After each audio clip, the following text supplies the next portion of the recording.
This is my passion. This is what I love to do. But some days, sometimes, I'm just like you, man. I hate this job. Damn, I hate this job. Damn, I hate this job. Damn, I hate my job. Damn, I hate this job. I'm just like you. Damn, I hate this job. Man, I hate this job. Man, I hate my job. From a good dream I awake, sun rays on my face, planning out my day, hoping this ain't the one that I catch a case. I feel so good, I feel so straight. My manager keep calling me saying, hurry up, you late. Hurry up, you lay off. Y'all, man, I hate this job. Man, I hate this job. Been trying to play it cool, but it's hard to play it off. I've been hanging on to this bullshit, cause my car still ain't paid off. I know I'm on my way up, my boy just got laid off, so y'all, man, I hate this job. Man, I hate this job. These hoes here so ratchet, these niggas here so sneaky. Y'all don't even really pay enough for y'all to only pay bi-weekly. I'm trying to double up my cash, take this job, shove it up your area. Yo, man, I hate this job. Sometimes I wanna say, walk in and slap my boss. This shit is getting hard. Damn, I hate this job. Gotta make it out of this struggle, bruh. And I don't really mean to take it out on you. You just a customer, but damn, I hate this job. Damn, I hate my job. Damn, I hate this job. Damn, I hate my job. Damn, I hate this job. Damn, I hate this job. Damn, I hate my job. Damn, I hate this job. We're the reason why your stockholders always stay afloat. Yet I'm asking, are they hiring? Like everywhere I go, schedule will say 9, but I think it's fine if I clock in at 9:04. I work 40 hours a week plus overtime just to be bro. So y'all, man, I hate this job. Hate that I applied. So much has transpired since the day that I was high. Told me I could advance, but you were telling me lies. Gotta give your notice before I quit, but you don't say shit right before I'm fired. Damn, man, I hate this job. Sometimes I wanna say, walk in and slap my boss. This shit is getting hard. Damn, I hate this job. Gotta make it out of this struggle, bruh. And I don't really mean to take it out on you. You just a customer, but damn, I hate this job. Damn, I hate my job. Damn, I hate this job. Damn, I hate my job. Damn, I hate this job. Damn, I hate this job. Damn, I hate my job. Damn, I hate this job. You and your procedures, you and your protocol, you and your policies, none of that shit don't apply to me. You and your quotas, you and your standards, you and your 2 sick days a year. Y'all niggas bananas. Wonder why the postman's posted with hammers, going postal with Popo on camera. His wage got him enraged, stressed out, it's hard to maintain. He flips the middle, grabs his.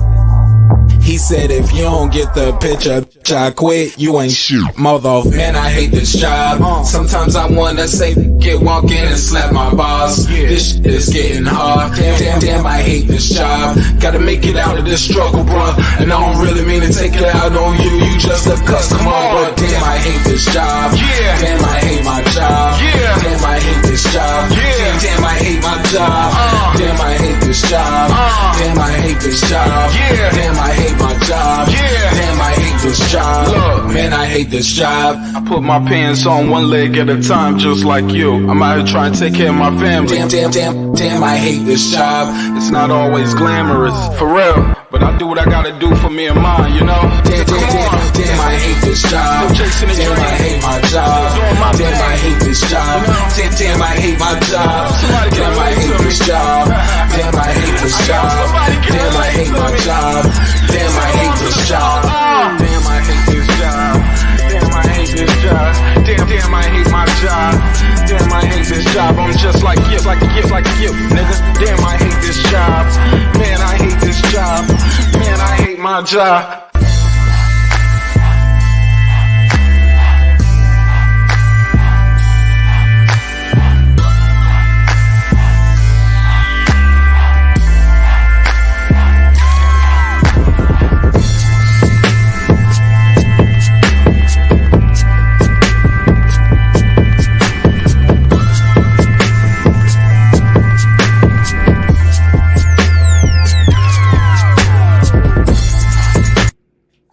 The views and opinions expressed in this program are those of the speakers, commentators, experts, and/or the host. They do not explicitly nor necessarily reflect nor represent the channel's policy or the views held by the channel or broadcaster.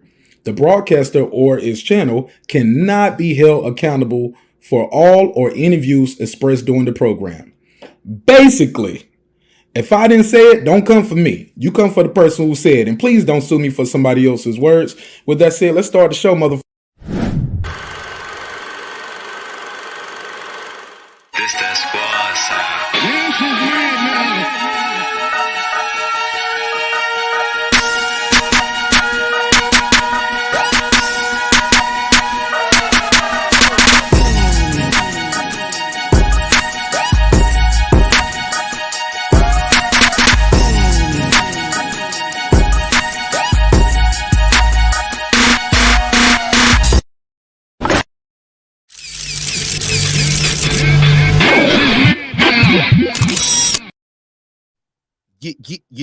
Yeah. What up, though? What's popping? What's happening? What's going on?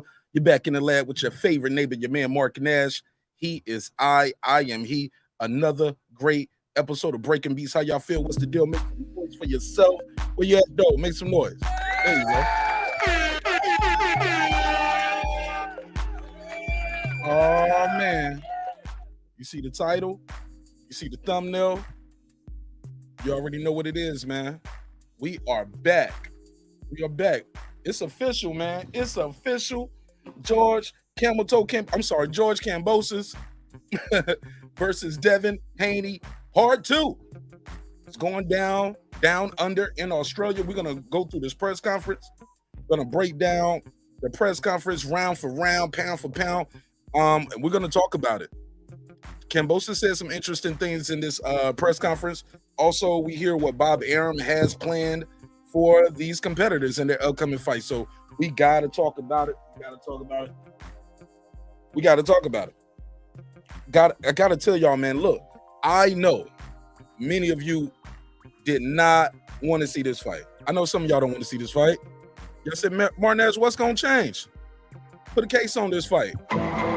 Put another case on it. I know. We'll talk about that as well. Everything happened. Yo, YouTube tripping. Like, yo, they don't gave me I got to request a review already. Like, how I get limited ads on this already? I ain't even said nothing. All right, I haven't said anything, right? But we'll talk about it. Man, this fight, I'm gonna tell y'all what's interesting about this fight. Shout out to Connie Nigga. What up, Con? What's popping with you, my G? What up, though? What up? What's good with you? What up, gangsta? All right, man, we're gonna talk about it. Let me go on. I'm gonna get the screen shared so we can share this, because we got to talk about this press conference.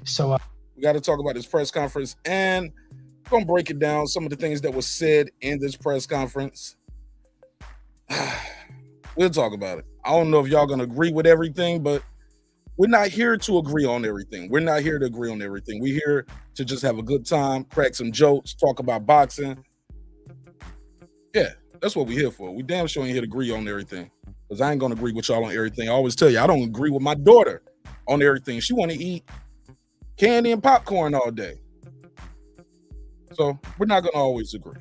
But that's okay, though. That's the beautiful thing about this space right here. We can have a good time, and we can chop it up and keep it moving. So boom. Let me do a couple shout outs to all the VIP members of the show. You know who you are, but let me do the roll call real quick, because without you guys, this show would not be this show. It'll be that other show. So let's do it in a major way. But again, appreciate your time, your energy.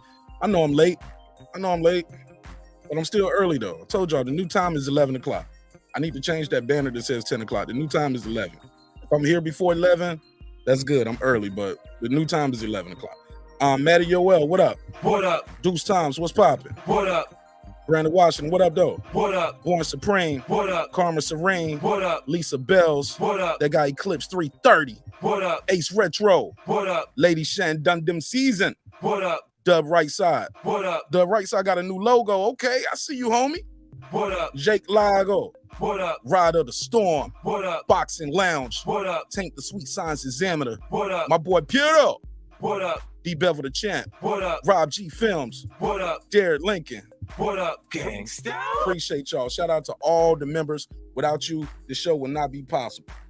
Let's jump right into it without further ado. Matter of fact, no, I'm gonna put a survey in the chat. I'm gonna cam up and I'm gonna put the survey in the chat. I want to know who you guys got for the rematch.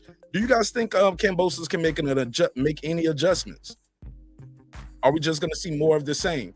Should Devin Haney make any adjustments? Because he said he worked on some things. We're gonna react to that as well. He said he worked on some things, so we're gonna talk about that. Do you guys think he need to work on something? Like if it ain't broke, don't fix it.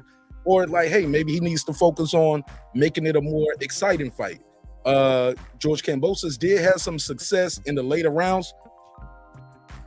Not enough to get the job done, but he did have some success in those later rounds. So does Devin Haney need to do something to make sure he just totally takes Kambosos out the fight? So yeah, I put a survey in the chat.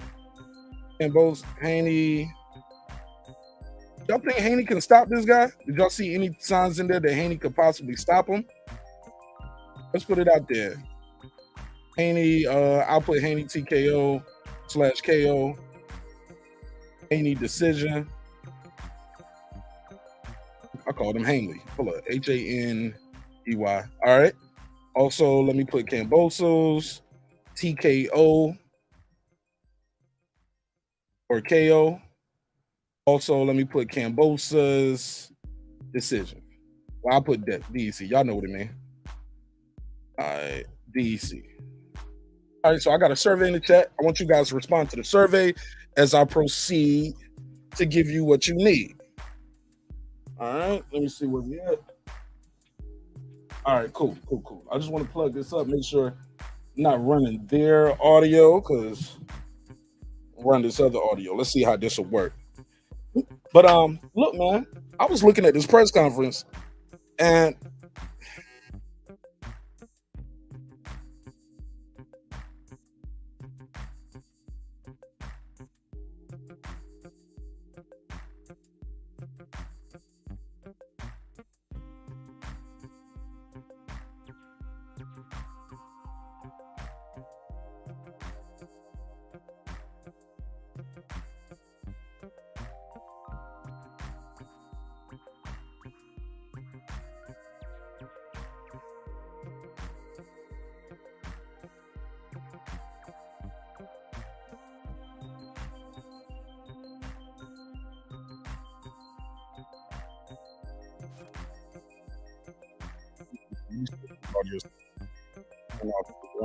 we turn this up.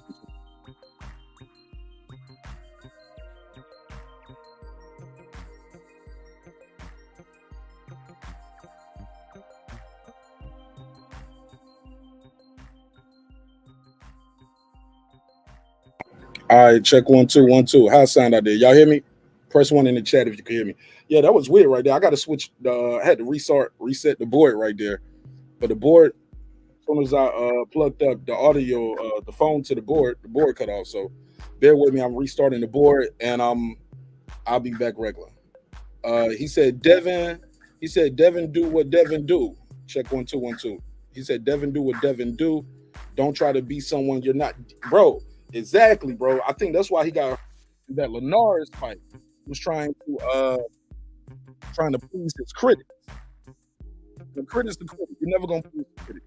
You're never gonna please the critics. It is what it is. They're gonna. That's what a critic do.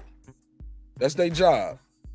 Find something that you're doing wrong. Let me scroll back. Oh damn, I missed a lot of them already. Let me get these caught up real quick. He said, "What's good, Martin Ash? What's good with you?" Red Dot one. What up? Y'all let me know if the audio's back now. Check 1 2 1 2.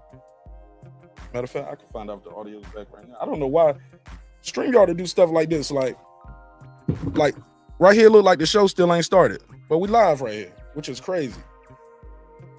So, okay, there we go. Now I can hear it. Now we can hear it. All right. So let's do this. Let me do this. What up, Con Shonery? What's popping, y'all? Let me go to this. And let's get this. Let's hear this. And this Here we go. All right, so boom.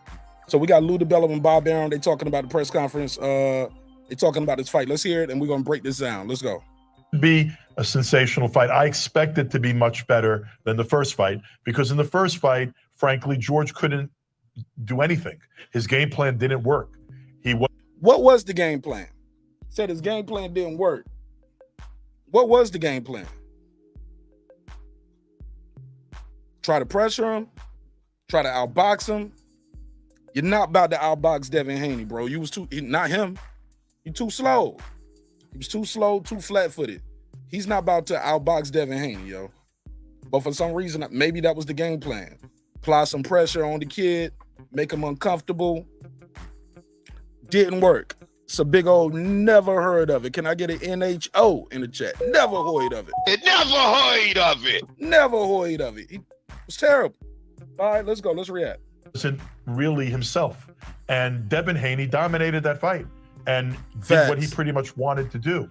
I do not believe George is going to make it so easy for him this time. I think that George is going to take chances. I think he's going to show you why he's nicknamed the Spartan Warrior. I think Devin's going to try to put an exclamation point on his... All right, so he said he thinks George is going to try to take more chances. Taking more chances leaves him vulnerable. Doug right side, what up, family? Gave you a shout out early in the show. If you can rewind that, I gave you a shout out early. Got a new logo too, I see. Okay. That boy keep improvement. Got that dub right there. Okay. Got my boy Dub right side. Upward integration.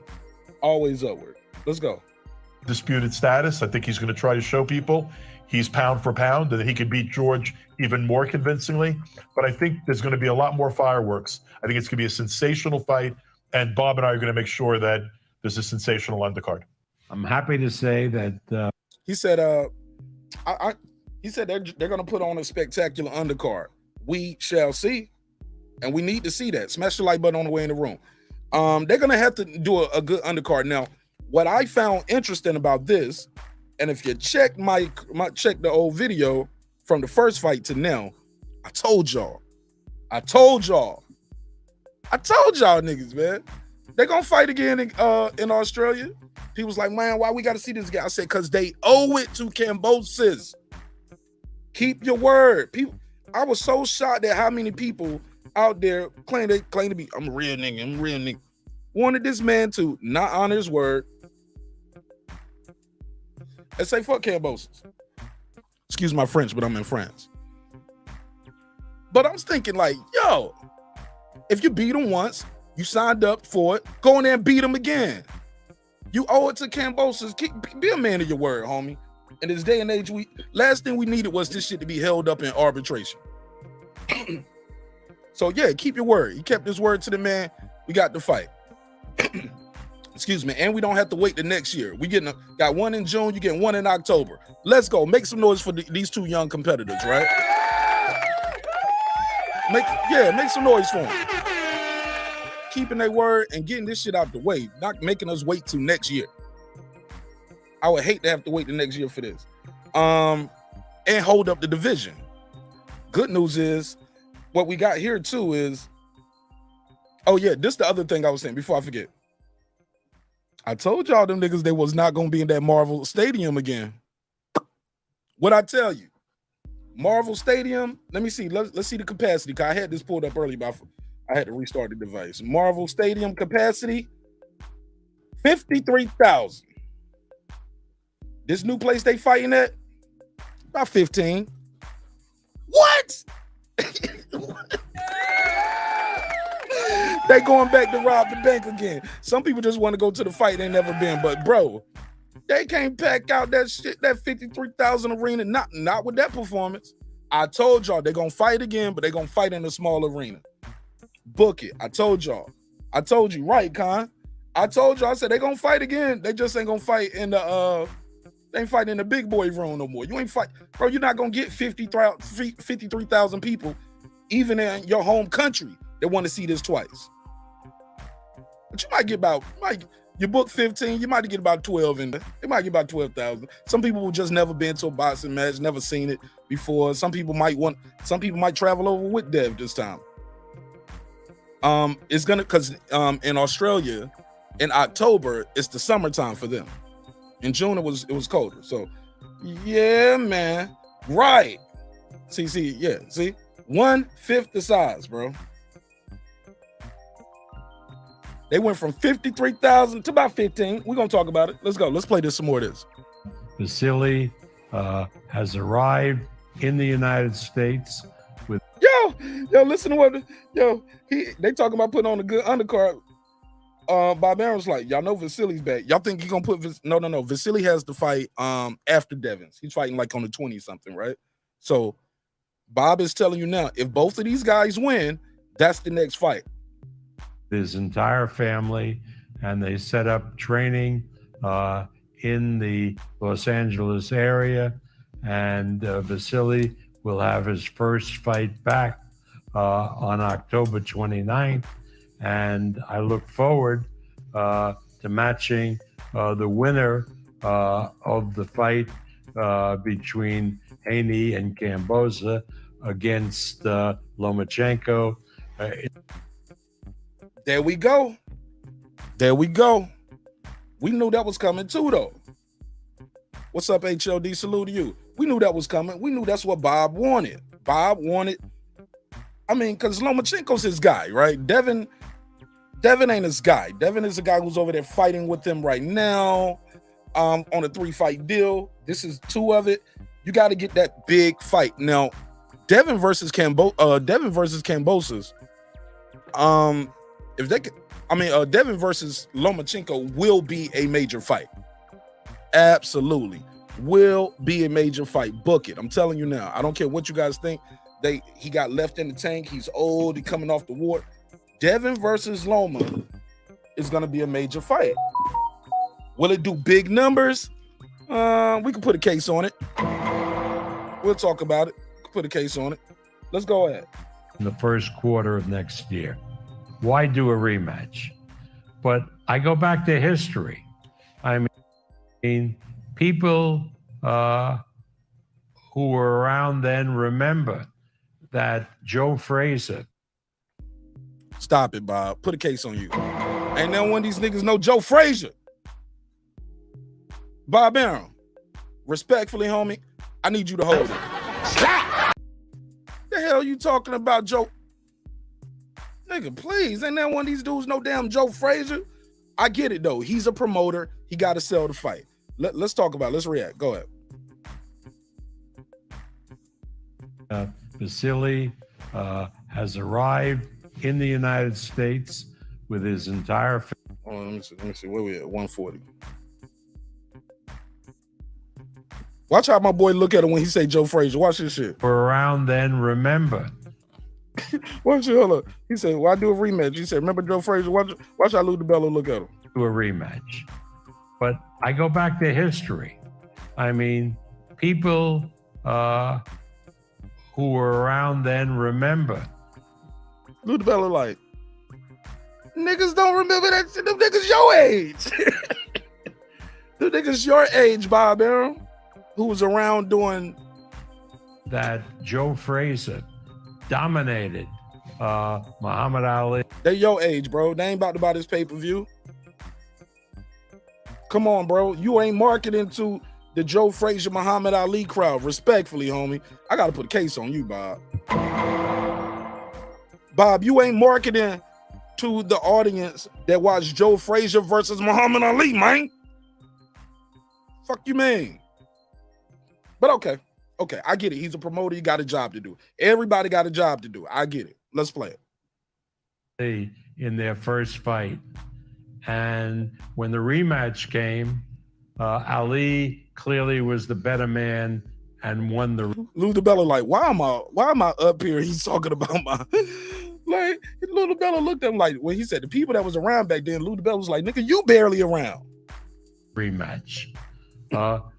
More recently, Sugar Ray Leonard facing Roberto Duran and Look how he looking at him like every time you do this, Lou DiBello looking like, nigga, what? And then you saying Sugar Ray Leonard? Sugar Ray Leonard, bro. I mean, damn. I mean, come on, bro. Respect to Devin Haney. Respect to George Kambosos. But they ain't no damn Muhammad Ali. They don't want to know damn Joe Frazier.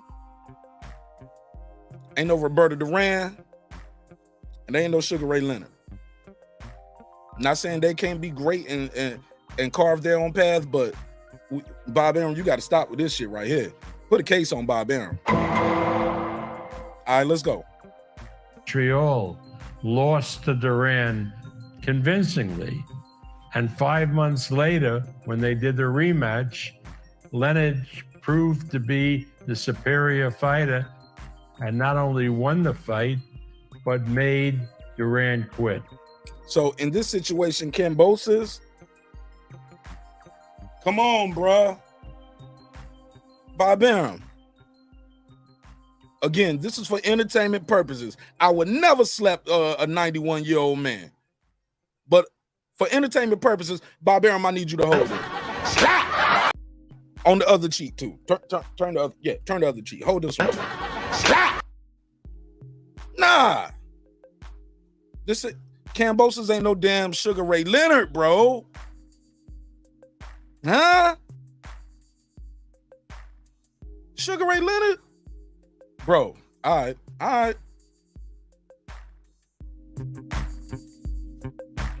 Hold on. I ain't taking no calls right now, homie. Let me finish this. Okay, so my audio ain't even playing through the right spot. Bear with me.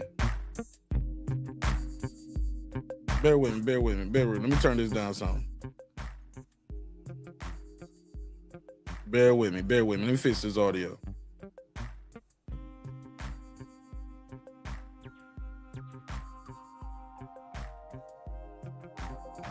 All right. Yeah, I need that to come through the thing. Yeah, I ain't taking a call yet. Let me get through this right here. Let me get through this real quick. Oh, I can take your call, but it'll be short. I'm gonna have to put you on the 2-minute clock. He said, got it. I'll call right back. Or you can call in, but I just have to put you on the clock, Jerry, so I can get through this press conference kickoff. Got to get through this press conference kickoff. And y'all smash the like button. I need to start doing like my boy Coach Mel doing now. I used to do that shit back in the day. If I don't see a certain amount of likes, we ain't open the phone lines. So smash the like button. All right, let's get to it. Where we at? So rematches can be even more Lou DeBella like this nigga right here, man. More interesting than the original fight. Blasphemous, yo. I really believe. Let me speed this up a little bit because Bob Arum put me to sleep. Hold on, let me put this on 1.25. Never mind. Let me be respectful. He's an older man. We should all be so lucky, right, to live this long. Both fighters are going to bring this and give a great fight. Speaking of Ali and Frazier, as you did a moment ago, that you're going to try and match Alexander Usyk, of course, who just defended. Why are we even talking about Ali and Frazier? Sugar Ray Duran. Blasphemous. All right, come on, Australian guy. Let's talk about it. He's a heavyweight championship against Anthony Joshua. Oh, they're going to talk about this. This is funny. Up against Tyson Fury. You must have very deep pockets because that fight's going to cost you plenty if you can make the match. He said you got to have some deep pockets. You're going to make that fight. No shit, but watch Bob, though. Bob a G, man. Bob's like, who paying for this shit? I ain't paying for that shit. Watch Bob Arum. Watch how Bob Arum carry him. Well, we're going to first stop is we're going to go to the government of Victoria and see what's. Let your country pay for it. We're going to try to get Australia to pay for it. I ain't paying for this shit. I ain't paying for it. Talk about you must have some deep pockets. Nah, I'm good. We're going to try to see if we can get this fight in Australia. Tyson Fury versus Usyk. Yeah. And see what's in their treasury to see if we can do it in Australia. But no, that's a tremendous match for boxing, and I think boxing fans around the world can't wait to have one undisputed heavyweight champion, which they'll have after Usyk and Fury fight. First of all, thank God I'm blessed to be back here. All right, let's get to it. My Orthodox belief in my corner as well. So I'm very blessed to be back here. Life has been good. Life has been simple. Life has been quiet. just the way I was before becoming a champion. So I'm very blessed to get this opportunity. I'm very humbled by it, and you know, I can't wait. It's going to be a good show, and October 16 is where I'll do my talking. You've always said you were the underdog, no matter the fight or the circumstance. How comfortable are you being a true underdog? How comfortable are you being a true underdog? I mean, that's a softball-ass question. But I'm looking at George Kambosos' face a little bit right here. I know we're not nowhere near the fight. How does his face look to y'all? Look like he don't look like he's too far away from the weight. Not to me. Looking at his bone structure in his face, he look like he ain't gonna have too much trouble making the weight. So let's continue on. This time around. Yeah, it's very nice. You know, that's my whole career where I've been underdog. So, you know, this is nothing new for me now. This is a good position I'm in, and you know, October 16th is where it will all happen. We heard a moment ago from Lou DiBella and also Bob Arum, who had their thoughts on what happened in the first fight. From your point of view, what went wrong in that first fight? Yeah, look, it is what it is. You know, the changes will be made. I'm sure Haney's going to make more changes as well. And, you know, I look forward to doing my talking in the ring. You know, I'll be very focused, and I will be showing up October 16th. I just hope, you know, for the fans, for the love of the sport, that, you know, we give a good fight.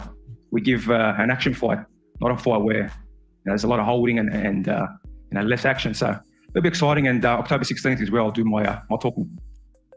This is interesting because he brought that up. We're gonna get on that. He started talking about the holding. He said there was a lot of holding in that fight.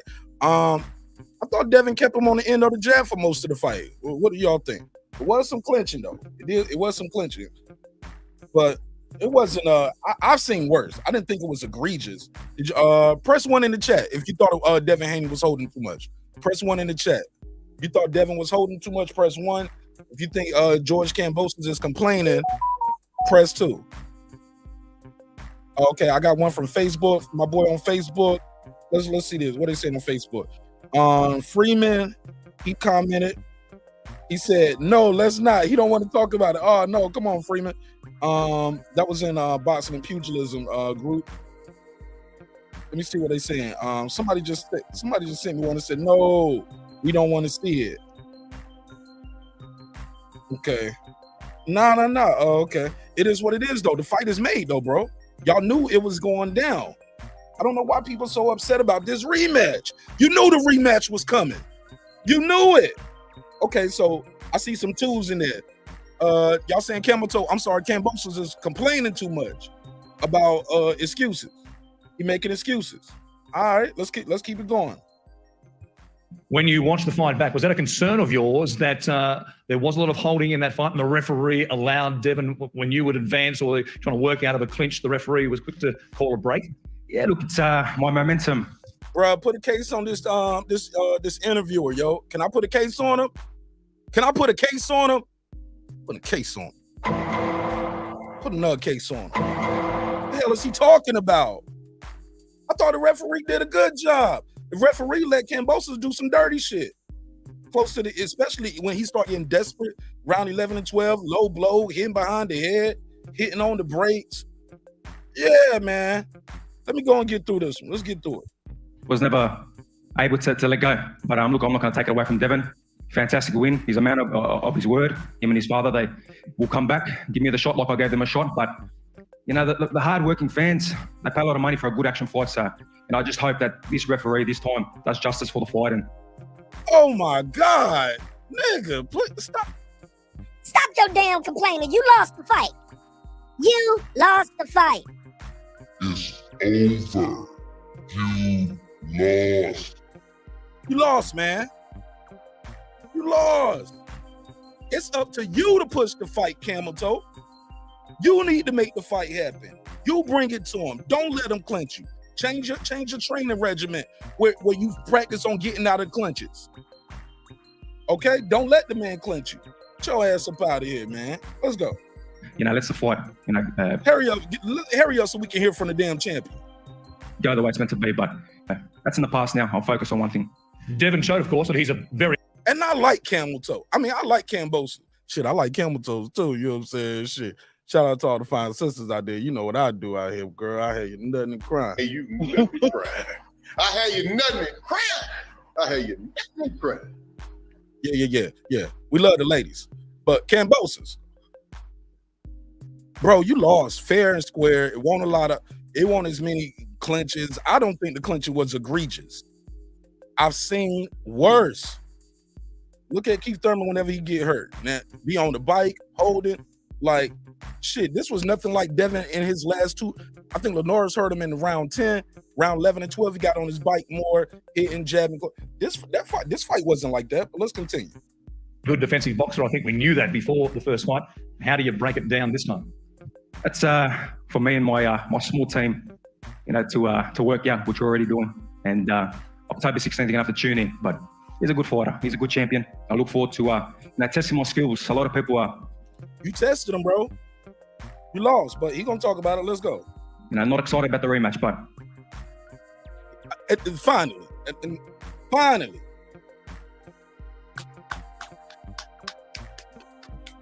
Make some noise for him. He's being honest.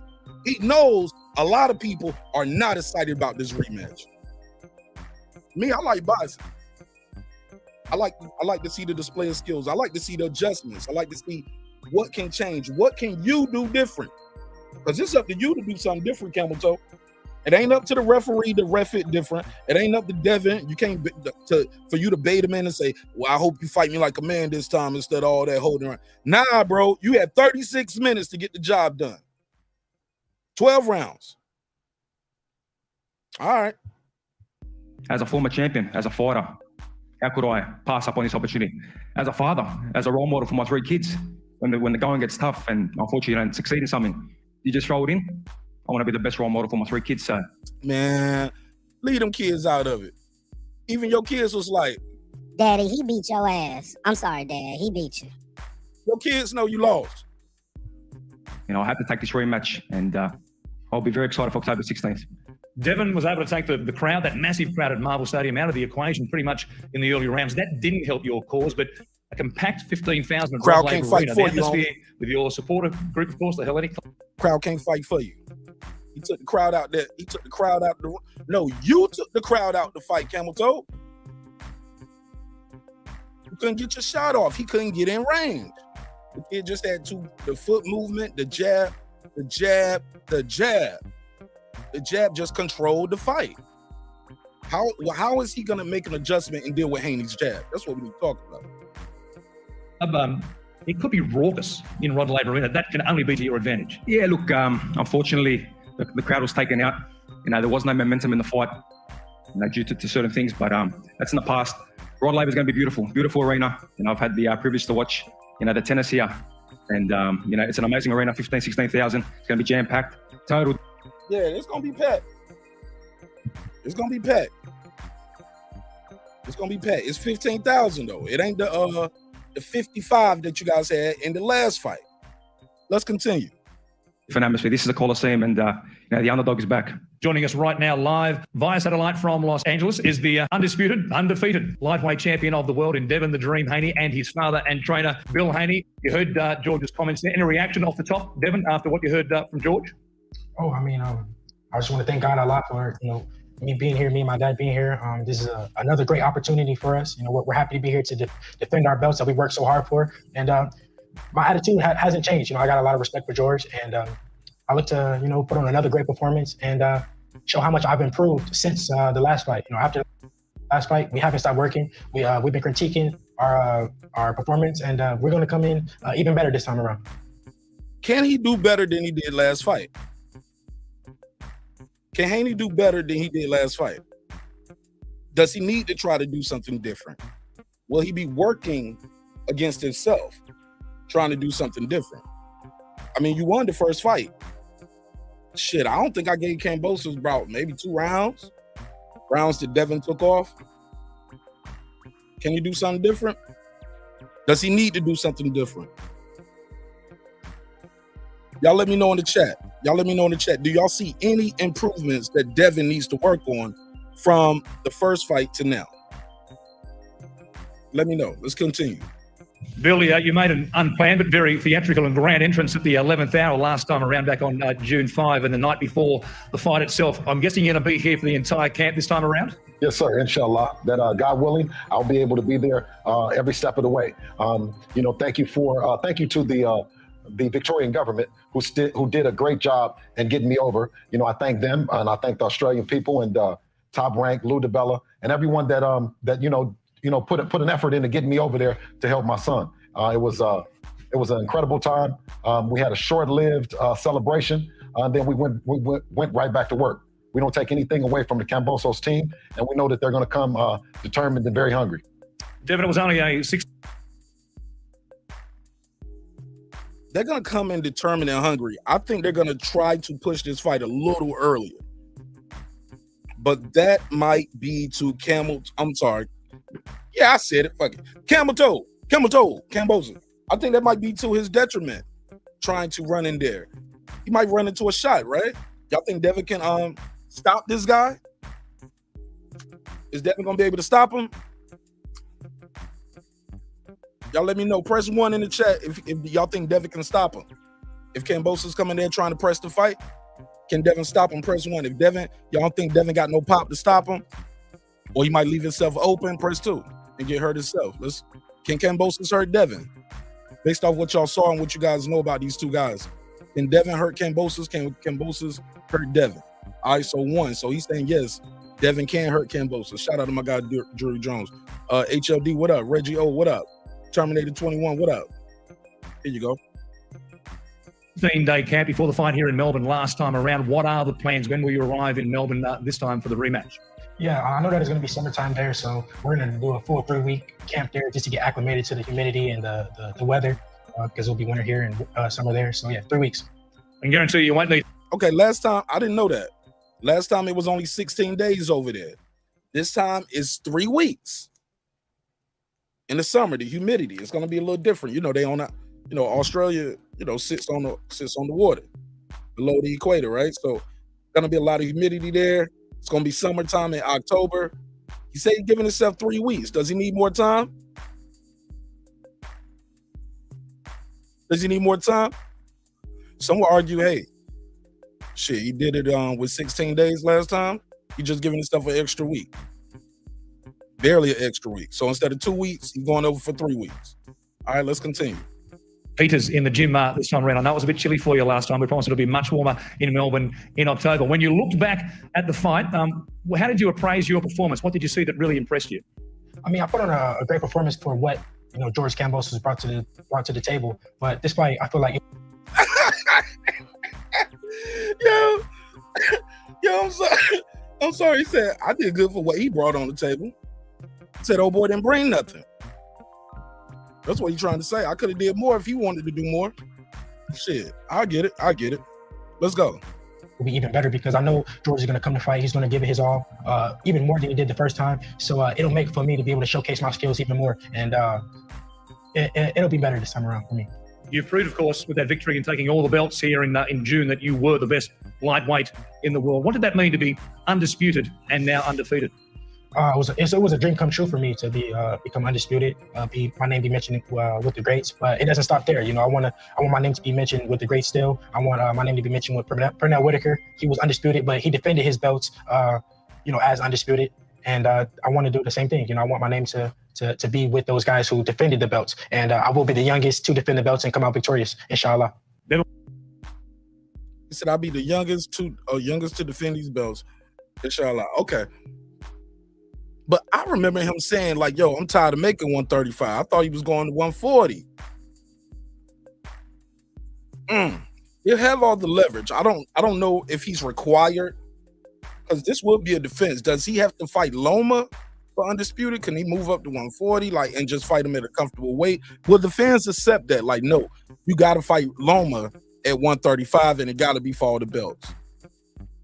But he'll have all the leverage. He can tell Loma, shit, I'll do a catch weight. Fight me at 138. Fight me at 138, where I can be a little stronger. Will fans respect that? Probably not. Let's keep it moving. It's undisputed, And I want to do the same thing. You know, I want my name to be with those guys who defend. Who's now in the United States and preparing for his return to the boxing ring after being part of the Ukrainian effort in the war at the moment, of course, over there. And that fight is out there. On Yeah. Let me see. Let me find the spot right here. 1040. Watch this part right here. Watch the facial expressions when Lomachenko is mentioned. Bill gonna smirk. Look at Devin. That's contempt, man. That's contempt in people's face, man. I'm sorry, that's me. Maybe I'm psychoanalyzing it, but let's watch this. Let me see. Let me bring it back 10 seconds. All right, let's do this. Who's now in the United States and preparing for his return to the boxing ring after being part of the Ukrainian effort in the war at the moment. That slight little seat adjustment. That little adjustment in the seat. The little smirk on Bill's face. Man, I don't miss shit, yo. I don't miss nothing. Okay, I might have missed some things, but I don't miss a lot, damn it. I don't miss a whole lot. But I missed some things. All right, look. And watch this again. Watch the body language, the shift in posture. Y'all don't peek that shit? The shift in posture. The smirk that comes across Bill Haney's face. Devin Starr, all of a sudden, all of those microcosm things. I peep all those micro expressions. Watch this again. Vasily Lomachenko is now in the United States and preparing for Bill smirking. his return Devin to the boxing adjusting. ring after. Devin's like frustrated, like, man, fuck this dude. You know what I'm saying? That's probably that's what I see from Devin, like the frustration, like, why are we talking about this dude? Being part of the Ukrainian effort in the war at the moment, of course, over there. And that fight is out there on the horizon now. It's a massive, massive chance for you to go up against one of the greatest of all time. Oh, absolutely. Bill jumped right in. Let me talk to y'all niggas. Shout out to Bill Haney. Bill Haney ready to talk some shit. You like, oh. Absolutely. For Vasily Lomachenko to come to the United States and overcome everything that he's done, and then to get in the ring. So, these guys are warriors. Lomachenko is a good fighter, but I know that it's something special about Devin. But right now we have George Kambosos on the menu for October the 16th.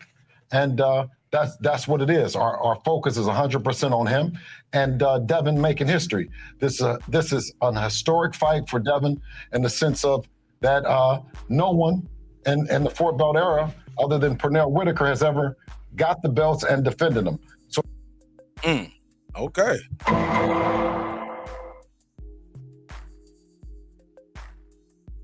I thought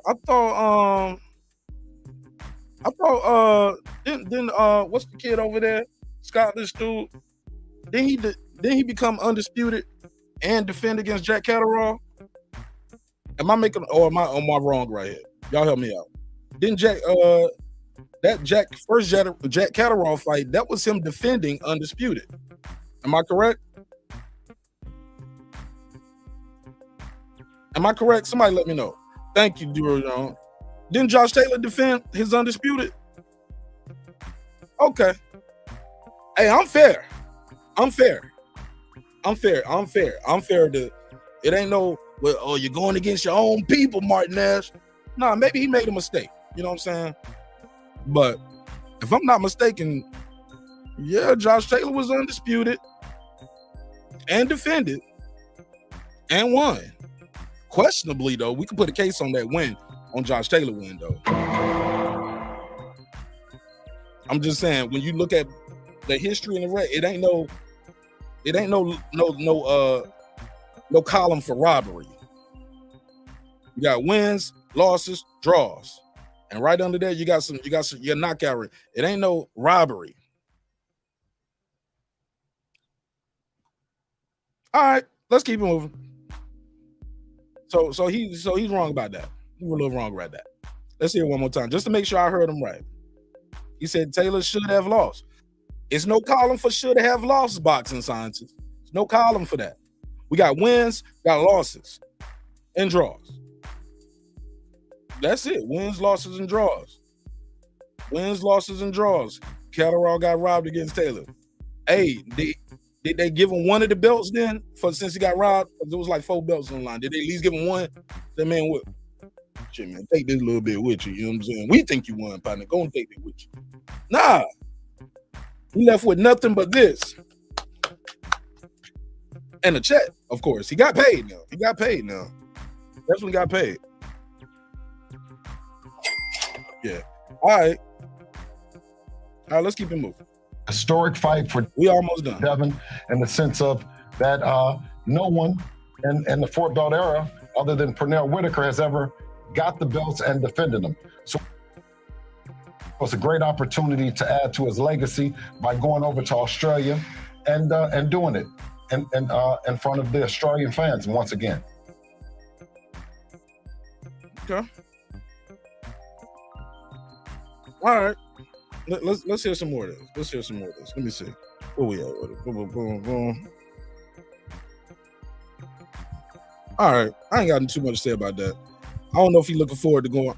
I know this. That fight that comes next is a big money fight, but you can't look past your opponent, right? And doing it in front of the Australian fans once again. To add to that, at the end of the day, my main focus right now is George Kambosos. And then after, I'm victorious, I'm gonna leave it up to my dad and, let him choose and let him see how I look. And because at the end of the day, he's been there day one. He knows me better than anybody. So, he feels like, I'm fit enough and my weight is good and I could stay and fight. Then we'll do it. But it's all up to my dad, my coach, and we'll see what's next. But right now, our main focus is George Kambosos and, going back to Australia and doing it once again to perform at the top level as best as I can for the Australian fans and the Australian people, and to go in there and have fun. So that means we might not get that fight. It seems like they left some, for lack of better words, wiggle room. Put a case on me. My bad. Y'all know what I meant. Fuck y'all, man. Y'all know what I meant. You know what I'm saying? Let me get it together though. All right. So look. He might not stay at 135. That's what we talked about. He might go in there. Let's say he defeats I'll keep wanting to call him Kambosos, because I like Kambosos. Let's say he goes in there and beat Kambosos, right? He might not stay at 135 and face Loma. Will fans call that a duck? Because he's been at 135 for a long time. You know what I'm saying? And he's a big guy, man. Paul. He's a big dude, man. He might end his career at 147. You know what I'm saying? He might end his career at 147. So, who knows? Would y'all call that a duck? Press 1. Would fans call that a duck if Devin does not stay at 135 and fight Loma and instead goes up to 140? Would y'all call it a duck? 1 for ducking, 2 for you grew out of the way. 2 you grew, 1 you're a duck. All right. So let me know. 1 you ducking, 2 you grew out of the way. Yeah. And because it's nothing there for the Loma fight other than because he got legacy already for being undisputed. You got to put him in the history books forever. But he didn't beat that guy. But he beat the guy who beat the guy. And doing it in front of the Australian fans once again.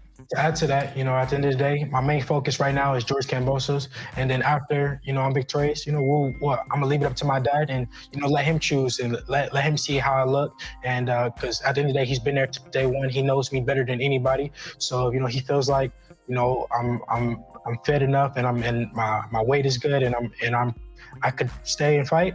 Then we'll do it. But it's all up. Bill is just frozen. He's so stoic right here. He just to my dad, my coach, and we'll see what's next. Blink, right Bill. now, our main focus is George Kambosos. Mr. Haney ain't even blinking. He's just in the zone. Son on my and going back to Australia and doing it once again to perform at the top level.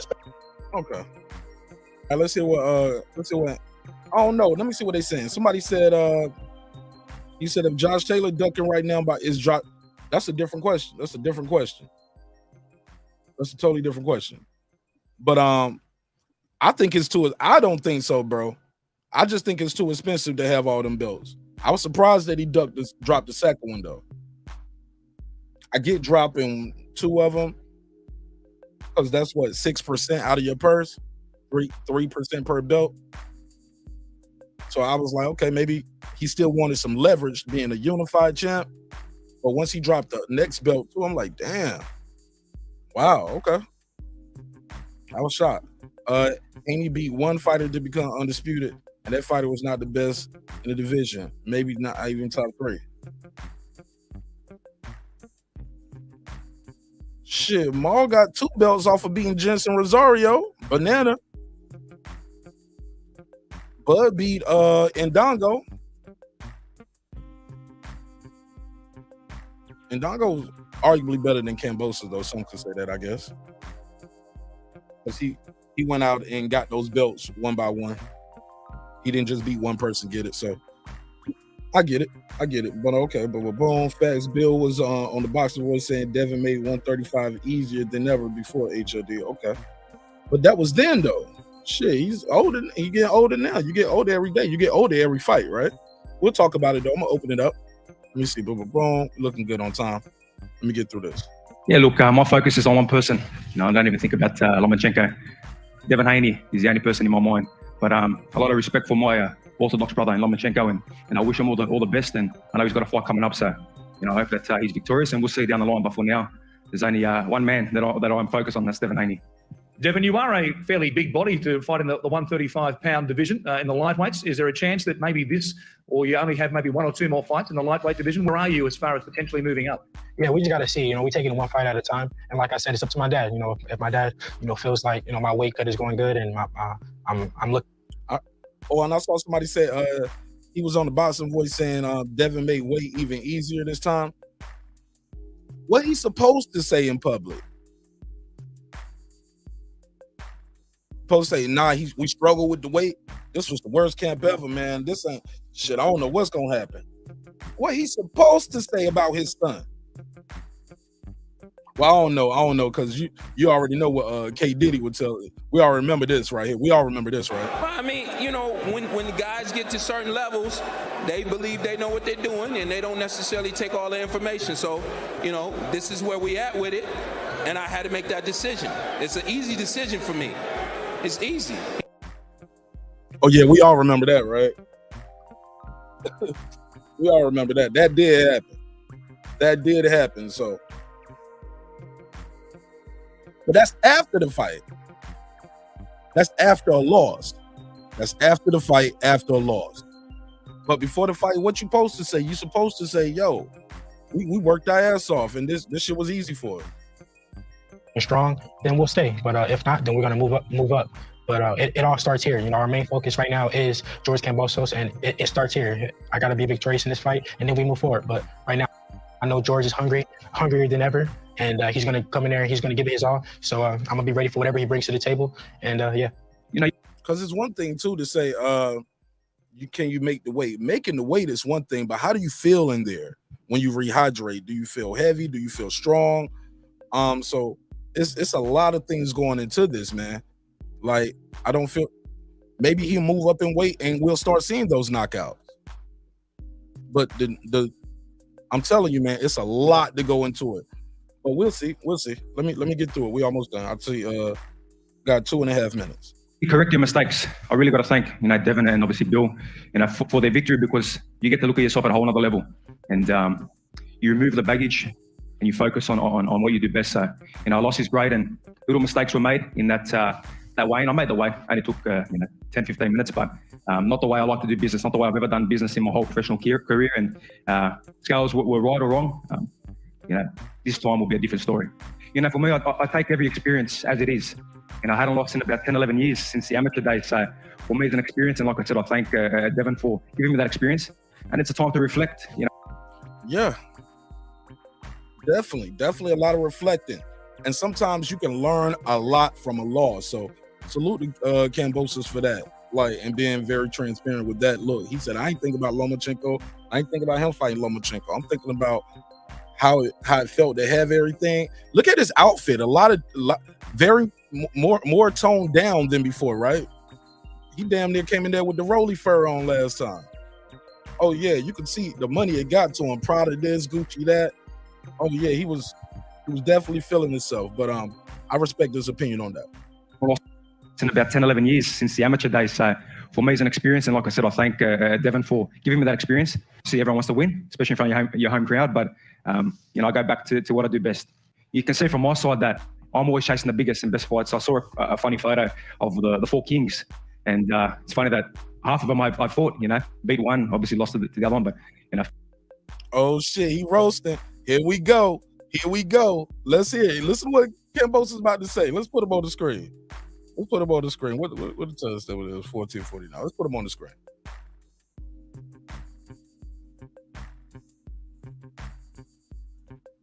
Obviously, everyone wants to win, especially in front of your home crowd. But, I go back to what I do best. You can see from my side that I'm always chasing the biggest and best fights. I saw a funny photo of the 4 kings. And it's funny that half of them I fought, beat one, obviously lost to the other one, but, focus on beating him this time. It's a great division. But for me, yes, 29, this is do or die for me now. You will not see me if I don't overcome this fight back in Australia fighting, domestic guys. That's not me. So everything I have, I'll be putting it to that ring and obviously my training and, God willing, I'll be victorious October 16th. And I knew that I was going to win. So today, I'll be victorious October 16th. All right. I thought he was going to put an address on it. He ain't put no name on it. But he's talking about these other so-called four kings. And I guess maybe he's talking about T.O.'s competition. Because, T.O.'s still been out there taking shots at him. Called him a con man recently. Did y'all see that? Oh, man, called him a con man. Asked him about Eddie Hearn. He said, oh, he's a double con man. He's the worst. I was like, word? Okay. Let's continue. Life hasn't changed for me. At the end of the day, I'm still the same person, still the same fighter. At the end of the day, I knew that I was going to win. So it's not a surprise for me. It just made me hungrier because it's hard to get the belts, but it's even harder to keep them. So I know that a lot of people want my head even more now. So it made me even more hungry. Devin, what was the reaction back in Las Vegas when you did return home? A lot of the people around the world was supporting me, so I was happy that I was able to bring the belts back. And but it doesn't stop there. Now we got to defend the belts, and that's what's most important now. Seeing all the Muslim people that was supporting me, the indigenous people that was supporting me. I gained so many fans, so many new fans, and met a lot of great people there. And I look forward to coming back. That's a big statement to make. That okay.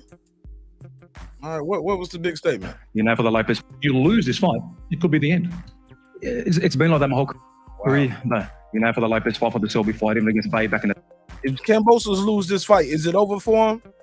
Is it over, or can he still, get another shot later down the line? If he stays at this division, can he still make money in this boxing thing, being on the big stage? That day, it's always been like that. The only time it changes is the first fight with Haney. So. Where in the back of your mind, you do have that rematch clause. It wasn't dual. He was thinking about the rematch during the fight. Did y'all hear that? He said, I was thinking about, you do have that rematch clause. He's thinking about the rematch before the fight. Come on, Camel Toe. Die. That's not what I'm at my best. He said it wasn't do or die, and he wasn't at his best. He was comfortable. So, do or die for me, it is. It could be the last time you ever see Kambosos, or I got all the belts back. 1 foot in, 1 foot out, it sounds like, too. What y'all think of that? Oh, man, does he got 1 foot in, 1 foot out? Smash the like button, man. We got 35 people watching. We should have 35 likes, man. Smash the like. All right, let me see what they're saying. Okay. I'm going to open the phone lines up, and I'll drop the link, and I'll let you guys beam in and tell me what you guys think of this story and this kickoff press conference. If you're just tuning in, you're watching Breaking Beats with your man Mark Nash, breaking down business, entertainment, art, technology, sports, and anything else you and I feel like talking about. It's official. October the 16th, the rematch is going down again in Australia. Devin Haney will put the undisputed lightweight titles on the line. That's 135 pounds, if you don't know. He's going to put all the belts. He has all the belts. And he's putting all the belts on the line in a rematch against Kambosos, which many believed he won one-sidedly.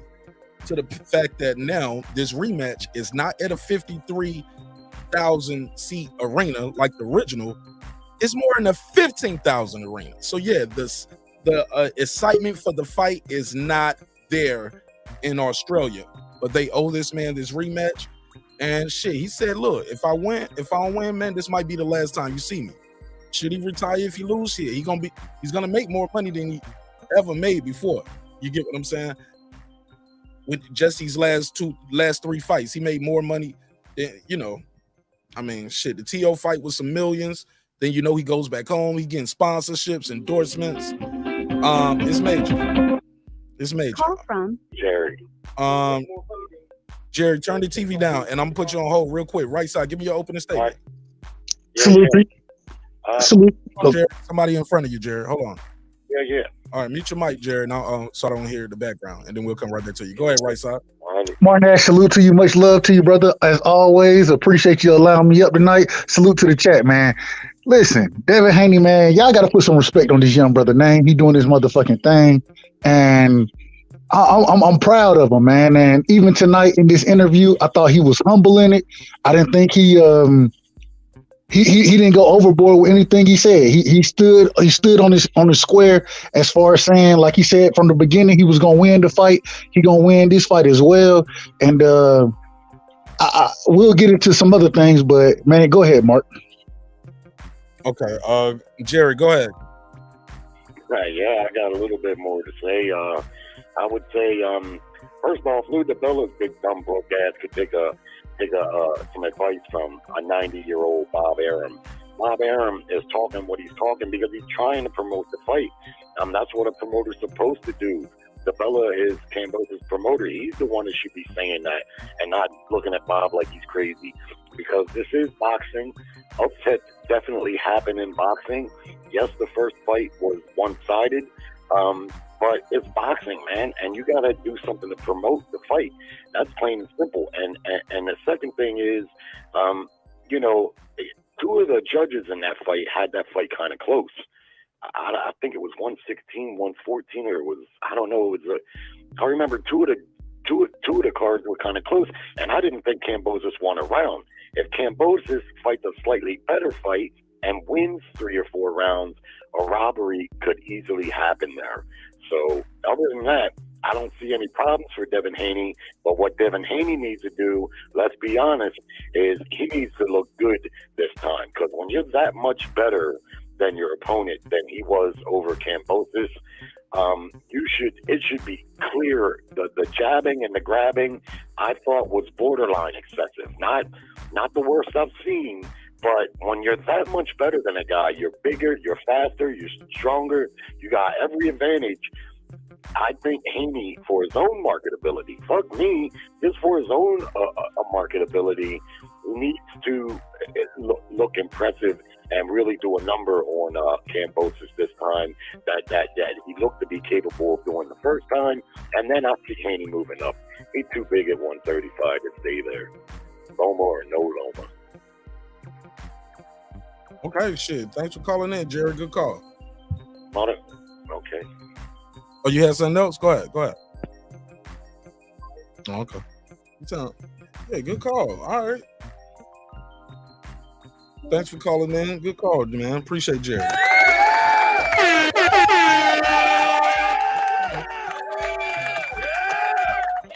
All right. Shit. Phone lines open 470-705-9507. 470-705-9507. It's your man Mark Nash, breaking beats. I got my guy Dub right side in the building. What you think of the press conference, right side?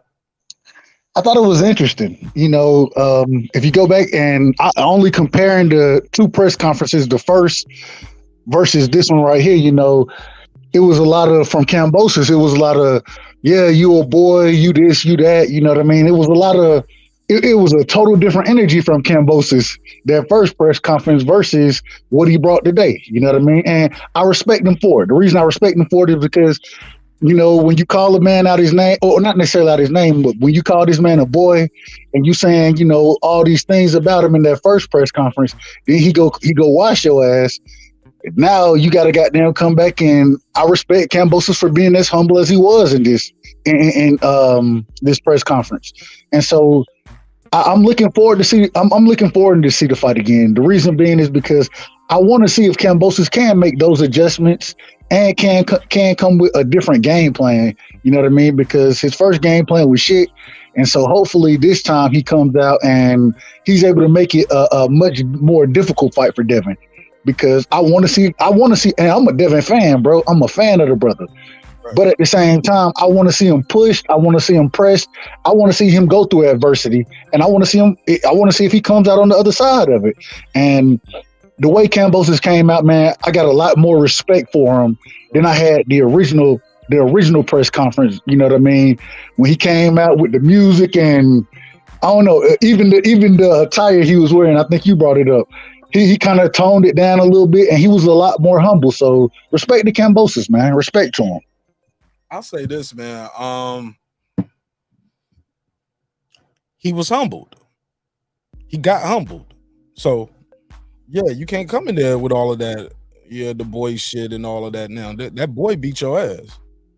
You know what I mean? I saw somebody say the fight was boring. I heard people say he need to be pressed. I think you said you said something about you want to see him go through adversity. Arguably, he went through adversity when he got rocked by Linares. So agreed. So he has been through some adversity and had to find a way to get through it. He had some adversity just fighting. Just because we don't see it in the ring, we don't know the adversity they're having in training camp. We don't know the adversity that they're having. Hey, fighting in Australia, I'm fighting in the morning versus at night. Thinking my dad ain't gonna be here until this point. You know what I mean? Promotional things outside of the ring, going from there to there, feeling like, I can't never get my chance to shine. And finally, on the biggest stage, he had his chance to shine. I'm not under the belief that he has to go there and make it an exciting fight and make it fight your fight. It's up to them to make it exciting. Your job is to win the fight. Your job is to entertain, of course, but your job is to win the fight. Look good on the next one, but you don't want to take any unnecessary risks in his backyard. Like Jerry said, good call too, Jerry. By the way, good call. And you're more than welcome to call back, Jerry. It's all good. I thought Jerry made an interesting point when he called in. He said one of the judges had it closed. And he said, you go in there playing around, you might get a slick robbed in there. Because one of those judges had the fight closer than what it should have been. Did they actually, one of the judges give Kambosos the fight? Haney, was it a split or was it unanimous? No, it was unanimous. I think one of the judges had it like 7-5 or some shit, which, in my opinion, when I scored the fight, I scored it 10-2. I gave Kambosos 2 rounds, you know what I mean? And one of the rounds, I think Dev kind of took off. It was the 12th round. He was looking at the clock, kind of running around and shit. So I scored it 10-2, but I think one of the judges did score like 7-5 or something. No, I got it right here. 2 of the judges scored it 116-112. And the other judge gave it 118-110, which is what most of us had, 118-110. But yeah, 2 of the judges gave him 116-112. So and 116-112, if I'm not wrong, that's 8-4, right? Yeah. So at the end of the day, for 2 judges to score 8-4, I mean, if Kambosos could have did anything to look impressive, I think he had a chance to win that fight. And like you said, Mark, when Kambosos says that he wants to come in and even Ludabella, take more risks, take more chances, when you do that, you know what I mean? It opens you up for many more shots. And so if you do that, bro, and as far as boxing goes, if you let it be a boxing match and you taking chances in a boxing match, now if he can make it dirty, if he can make it a rough fight, a tough fight, a rough you up fight, that's one thing. The problem is he's the smaller man in the fight. And so to rough up the bigger man, that's going to be a problem. I don't know, man. It's going to be tough for Kambosos to win that fight, bro. It's going to be tough for him. But I hope he comes in with a different game plan, and I look forward to it because I think he can make some adjustments. If he fights like he fought against Tio, I think that could present some problems for Dev. But the jab, man, that's going to be the fight. He got to be able to get around that damn jab. He got to. And if you can't get around that jab, bro, it's gonna be a long night for you again. Right. I saw somebody say in the chat before I go to HLD. They was like, "Yo, his name is Terminator 21. I guess he's a Kambosos fan, which is nothing wrong with that. It's totally appropriate. I mean, he made a lot of fans, you know, especially with the way he beat Tio. Like nobody was expecting that. He pulled that shit off, but I guess he lost some fans too with some of the, you know, the outside the ring shit, right? With the but he said something about all Devin's gonna do is be defensive with the jab. Like, man, it ain't called brawling, it's called boxing. So it is an art to it. It's an art to hitting and not getting hit. With that said, I got my guy HLD. What up? What's up, guys? What's up? All right side. Salute to you, HLD, man. My brother. Salute to you, bro. What's poppin'? Hey, man. I mean, as far as what Devin needs to do, I mean, what I would like him to do and what he needs to do are two different things. He needs to do what he does and fight his fight. I would like for him to make a statement and stop Kambosos, especially if he's planning on moving up and not fighting Lomachenko. At least make a statement over here and knock this motherfucker out. But I don't think that's in his cards. That is not in his cards. And in fact, if he tries to do that, he actually might get caught. Because there's only one man in that ring, I think, that could stop somebody, and that'll be Kambosos stopping Haney. I don't see Haney stopping much of anybody. But Haney will outbox the shit out of this guy, especially just like Right Side said, if he can't get around that jab. He needs to fight like a Jojo Diaz style fight. He needs to get on the inside and really just grind it and really take chances. Is he able to do that? We'll see. But I think Haney's just gonna pretty much do the same thing. It would be the same plan as the first fight. I don't think he's gonna try to mix it up like he did with like Linares or with Jojo, who was a smaller flyweight or lightweight guy. So.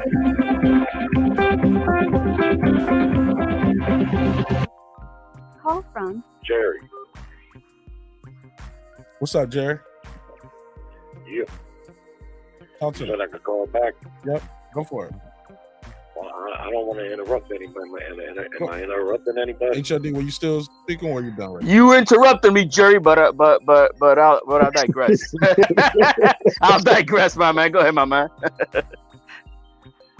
Right, Jerry? I wanted to chime in.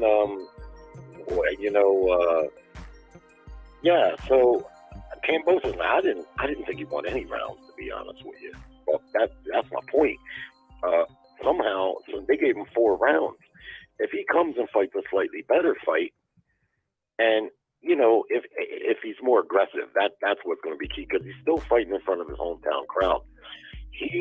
I agree with your caller there.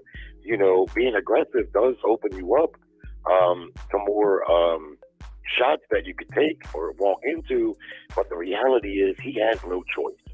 He has no choice but to fight him in an aggressive style if he wants to win, because he's not going to outbox Devin Haney from mid-range or to outside. It's just not going to happen.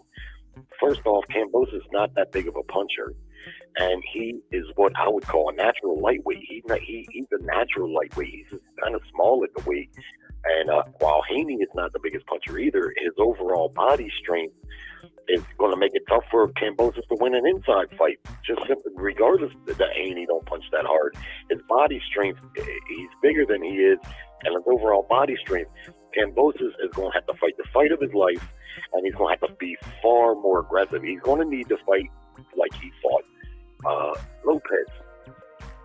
And what confuses me is Lopez is a dangerous puncher with both hands, and he's lightning quick, and he's a bit of a beast at 135 when he was fighting there. But Kambosos showed a lot more aggression in that fight and a lot more fire. But he let Haney dictate to him in a lot of rounds where, and I know y'all like Haney and I like him too, but he was very tactical in that fight. It was jab, a straight right, and then clinch. Jab, straight right, and then clinch. no combination punching. I don't mind a pure boxer, but if you're pure boxers will stand in the pocket, they'll throw combinations.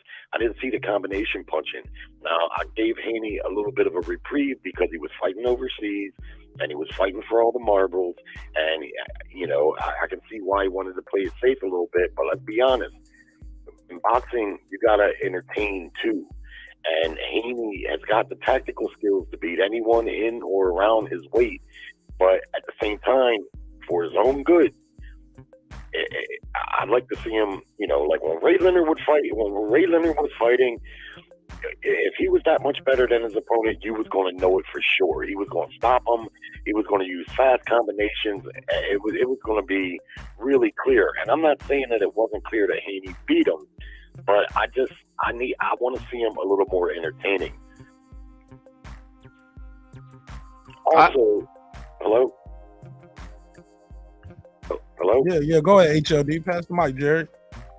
I do agree with him. Now, this is just on entertainment value. Entertainment value in the lightweight division as it stands today, Devin Haney's like number 4 as far as entertainment value. You got 3 other guys that are more entertaining to watch. And so when it comes to that, yeah, he needs to entertain because I mean, that's what they were talking about in the whole press conference. I mean, Bob Arum fell asleep in the fight. I mean, this is what they were talking about today, that it was basically a fucking snooze fest. And they need to change that up. Because, yeah, we want to act like this is the Olympics. This is not the Olympics. This is entertainment. You got to entertain me. Look, Shakur used to not entertain me. I didn't like them. He had basically the same type of style, though his defense is, I think, twice better than Haney's. But still, it was pity-patty. I'm like, nah, man. And then what he done in his last 3 fights, he fucking entertained me. And now I'm a big fan of Shakur. And that's what I expect out of Haney. Shakur went up in weight, though. Hold up. Shakur went up in weight, too, right? Yes, he did. He went from 126, but he entertained me at 130, not at 126. Right. Maybe. And his first fight with Nakatsili, that was a snooze fest. Bro, maybe he need to start going up in weight. But that goes back to Devin growing out of the weight, though. No, that was him changing the style of fighting. He wasn't playing tag anymore and run. No, it's tag and I'm gonna beat your ass. That's the new Shakur we got now. Shakur's he's a puncher.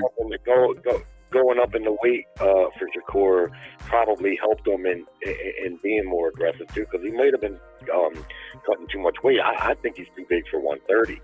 He's the biggest 130-pound dude I've ever seen. He's 5'7" though, so he's not the tallest dude either. You know what I mean? He's 5'7".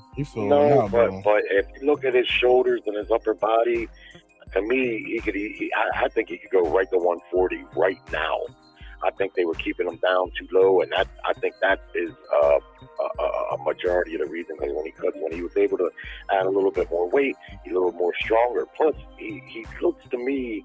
How old is Shakur? 24, I think he is right now. Yeah, he's really just now coming into his man strength, huh? You know what I mean? I think 23, 24, that's a lot. That's when you really things start to come together.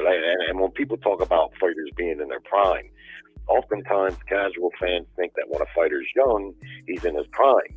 That's not prime. Prime is when you got your youth and you got a level of experience that levels up to you still have your youthful game. That's when a fighter's in his prime. Yeah. That happens at different times for different fighters, but generally it happens right around 24, 25 years old where the man strength kicks in. They got experience now, but they still got their youthful faculties, and that's what I see with him. And to be honest with you, I think I would favor him to beat Devin Haney. I agree with that.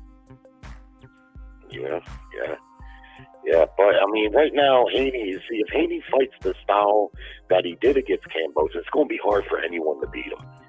It might not be exciting, but it's going to be difficult for anyone to beat him. But I just wonder, if he'll be able to get big fights based off of fighting a style that is not too fan friendly. It's like I say, I don't mind the boxing But if you're going to be a master boxer, I want to see some master boxing, not just a tactical jab and feint and grab kind of thing. Especially if you're mentioning the names of Pernell Whitaker and Mayweather in your breath. Y'all act like y'all are boxing fans, but y'all don't know. Y'all don't appreciate all that shit y'all seeing in the ring. Like, example, look at the screen right now. In this one sequence, this is beautiful in master boxing. Baits him in, right hand over the guy's jab, takes a half step back. Against who? Man, you missing the whole point, bro. Or do you want to, bro? HLD, you trolling or you missing? I'm watching right now. I can see on my screen who's he fighting there. Right, HLD. Do you see the movements? Do you see that? Do you see the skill? It's Kambosos. Nobody denies the skill. The entertainment value is boring. It's a snooze fest. So okay, look, but you don't. Maybe you. No, I'm not gonna appreciate. I'm not gonna shell out money for that garbage. I'm not. That's what I will not. I'm just being straight up. I just said it about Shakur. I wouldn't. Hell no, was I gonna fucking want to pay to watch Shakur with that bullshit that he did with Nakatili? But he did what? He changed it up. Now I'm a fan. So this is the problem with what you're talking about, HLD. And ain't no problem. I don't got a problem. Go ahead, brother. Go ahead. I'm just saying I don't got a problem. I'm just calling it the way I see it for me. Yeah, that's your opinion, and he has an opinion. Go for it. Hold on. Let right side finish. Because HLD cut him off, and now I cut him off, now you cut him off. Go ahead, right side. This is the thing. At the end of the day, when I'm watching boxing, bro, I love boxing. You feel me? And so when I can see an individual being able to use boxing skills, lateral movement, even clinching is a part of the sport of boxing. It is what it is. You may not like it. It may not be exciting to you. I'm not mad at what you're saying. What I am saying is that, damn it, if you can go out and use your skill set to win fights, damn it, go win the motherfucking fight. I'm not worried about how it's, and I understand you got to bring these fans in. I understand it. It got to be exciting. No, it don't have to be exciting for me. The shit, and if a Shakur Devin fight happened, it's probably going to be one of the most boring fights that ever happened. It's going to be exciting for me because I know what I'm looking at, and it's going to be the true science and the ring IQ, the mindset. It's going to be exciting for me. To other individuals, it may be boring, but I'm excited about that. You feel me? I'm excited about that. If that happens, I got Shakur stopping Haney. I don't see that to be a snooze fest. But you're asking me to be. Look, I'm a fan of football, but maybe 5-10 years ago, you're gonna tell me I'm gonna be a fan of watching the Bengals against the Browns? Hey, Fuck bro, no. I'm just telling you this. No? But by the time they fight, and I'm gonna go to clips. I got clips up here too. We can go back to Jerry on the call. By the time they fight, Haney might be at 140 or 140. You get what I'm saying? They'll meet up at weight at some point.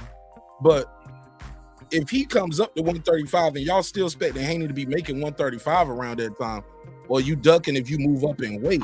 At what point does the guy get to move up in weight after he collected all the belts, homie? I think after he fights Lomachenko. See? The goal is... And that's go ahead. We already seen Loma lose several times. Loma ain't this dude that's unbeatable, bro. We lost twice already. Fight Loma. It's not about him being Loma, bro. It's about the hate that they have for Dev, bro. That's what it's really about. Because Devin Haney out of his own mouth said that. Hold on. Because he fights in a style that y'all don't love, he's not sitting there banging it out with niggas. You know what I'm saying? He's outboxing individuals. Y'all don't like to see that. Who's the sweeter science? You talked about sweet science. Is it Kambosos or Lomachenko? Bro, I can't even finish, bro. I can't even. Go ahead, HLD. Go ahead. He got his ass kicked with that sweet science. T.O. beat his ass. What are we talking then about? Let's see the sweet science of Haney do it. But he's already been beaten. He ain't even got nothing to offer no more. Nothing to offer. He's on the pound for pound list. Is Haney on the pound for pound? He beat Lomachenko's ass. He undisputed, bro. He on my pound for pound list. And he's arguably he's considered amongst many not the best at lightweight, being undisputed. And got his ass. They got Tank Davis above him.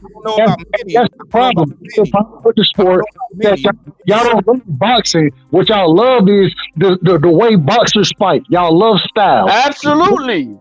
and that's okay. And that style got his ass whooped. At the end of the day, bro, I'm a fan of the sport of boxing, and when I see an individual who's putting on as far as boxing goes, I'm gonna rock with you, bro. And so when y'all come out with all that, oh, he's not excited. I don't give a fuck if he's excited. He wins. Then why doesn't he have the same fans that Shakur's got? Can I just finish, bro? Can I finish? Go ahead, HLD. Go ahead. Yo, stop. No, you finished, bro. Because we got other people trying to get into it too. Just if he cut you off, go back. You ain't got to yield. Go ahead. Right side, finish your bar. I'm just saying, bro, like y'all love certain styles, but y'all don't love the sport of boxing. When it comes down to boxing, Devin Haney is one of the most pure boxers we've seen in the sport recently. And now all of a sudden, because he's boring to y'all, he's boring because y'all love certain styles. Y'all want to see motherfuckers sit in the middle of the ring and trade with each other. No, nigga, I want to see somebody get hit or hit and not get hit. And that's what Devin Haney does. And when he does it, y'all want to sit here and complain about the shit and say, oh, he's boring, he's this, he's that. No, he's motherfucking, he's the goddamn undisputed champion at 35. You feel me? Who else has been undisputed at 35 before Devin Haney has? Okay, well let me go to Clips. Let me go to Clips because Clips been waiting and he's a member. Go ahead, Clips. Go ahead, Clips. What's going on? How's everybody doing as far as Devin Haney Kambosos rematch? I think it's Kambosos would looks. He was the champ. He's got to, if he's got the clause, he's got to at least exercise it or force Devin in a situation to buy him out. No. We passed that part, Clips. You ain't hear what we on now with the people. What we talking about with it exactly? Like what they talking about? His style is boring and shit like that, and he need to do something different. Than, I heard that. That's what we've been saying about the nigga since the brother, like people have been saying that about Devin, and they said that about Floyd when he switched from Pretty Boy to Money. Anytime you actually deal with somebody who's really a true aficionado of the sweet science and the art of hitting without getting hit, there are those who they still want the late 1800 Queensberry rules, bare knuckle boxing, sort of Roman gladiator. We want blood. They want to see the action. And honestly, for that, there is now a sport called MMA. When it comes to boxing is still a sport. It's still a science. Right. All right, go ahead, Jerry. And then I got another call. The clip that you were showing first, not the one that is showing at the top right now, which is really not that impressive. Go ahead. What's your point, Jerry? What about the clip? Whether you think it's impressive or not. What's your point? I'm losing you, Jerry. Jerry. All right, we lost. Okay. Don Dada, talk to me. Yo, what's up, everybody? My brother Don Dada is in the building. What up, Dad? What up, Dad? Damn, right side. Let me say what's up to the guests. Like you jumping right in saying what's up to them before I say what's up. Don Dada, how you feel? What's the deal? Welcome home. Welcome home to your home away from home. What's good? What up? What's popping? What up, gangsta? Make some noise. Ain't shit. I appreciate you for letting me on the panel and shit. Been a minute, man. How you been? Shit, chilling, going through the motions, life is life. But I just wanted to say one thing, man, that nobody is talking about. As soon as Kambosos beat Teofimo Lopez, how many fucking fighters was chomping at the bit to get at Kambosos? You had little old Shakur Stevenson try to come up and say, I'll fight Kambosos, man. Mm-hmm. What it is, the truth is, that nobody wants to talk about is that Haney seen it was an easy fucking win, and he was the man that had the opportunity to do it, so he took it. I don't blame him for taking the opportunity, but come on, man, this was a layup, man. This was a layup. He got undisputed in one fight, man, against a layup. Hey, it is what it is, though. It is what it is. Exactly. If Tank would have done it, Jamel Charlo beat Banana, Jensen Rosario. with a touch jab to the body. Got 2 of the belts right there.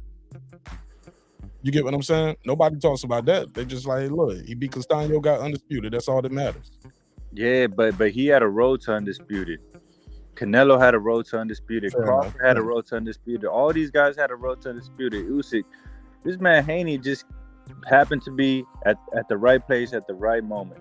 Yeah. Nothing against him. You got something personal against this man? No, I don't gotta do that. No. You got look. He had an important piece to the puzzle though, Dundada. He had the WBC. Hold on, hey, your audio. What's that? My audio? No, that's not me. That's you, Dundada.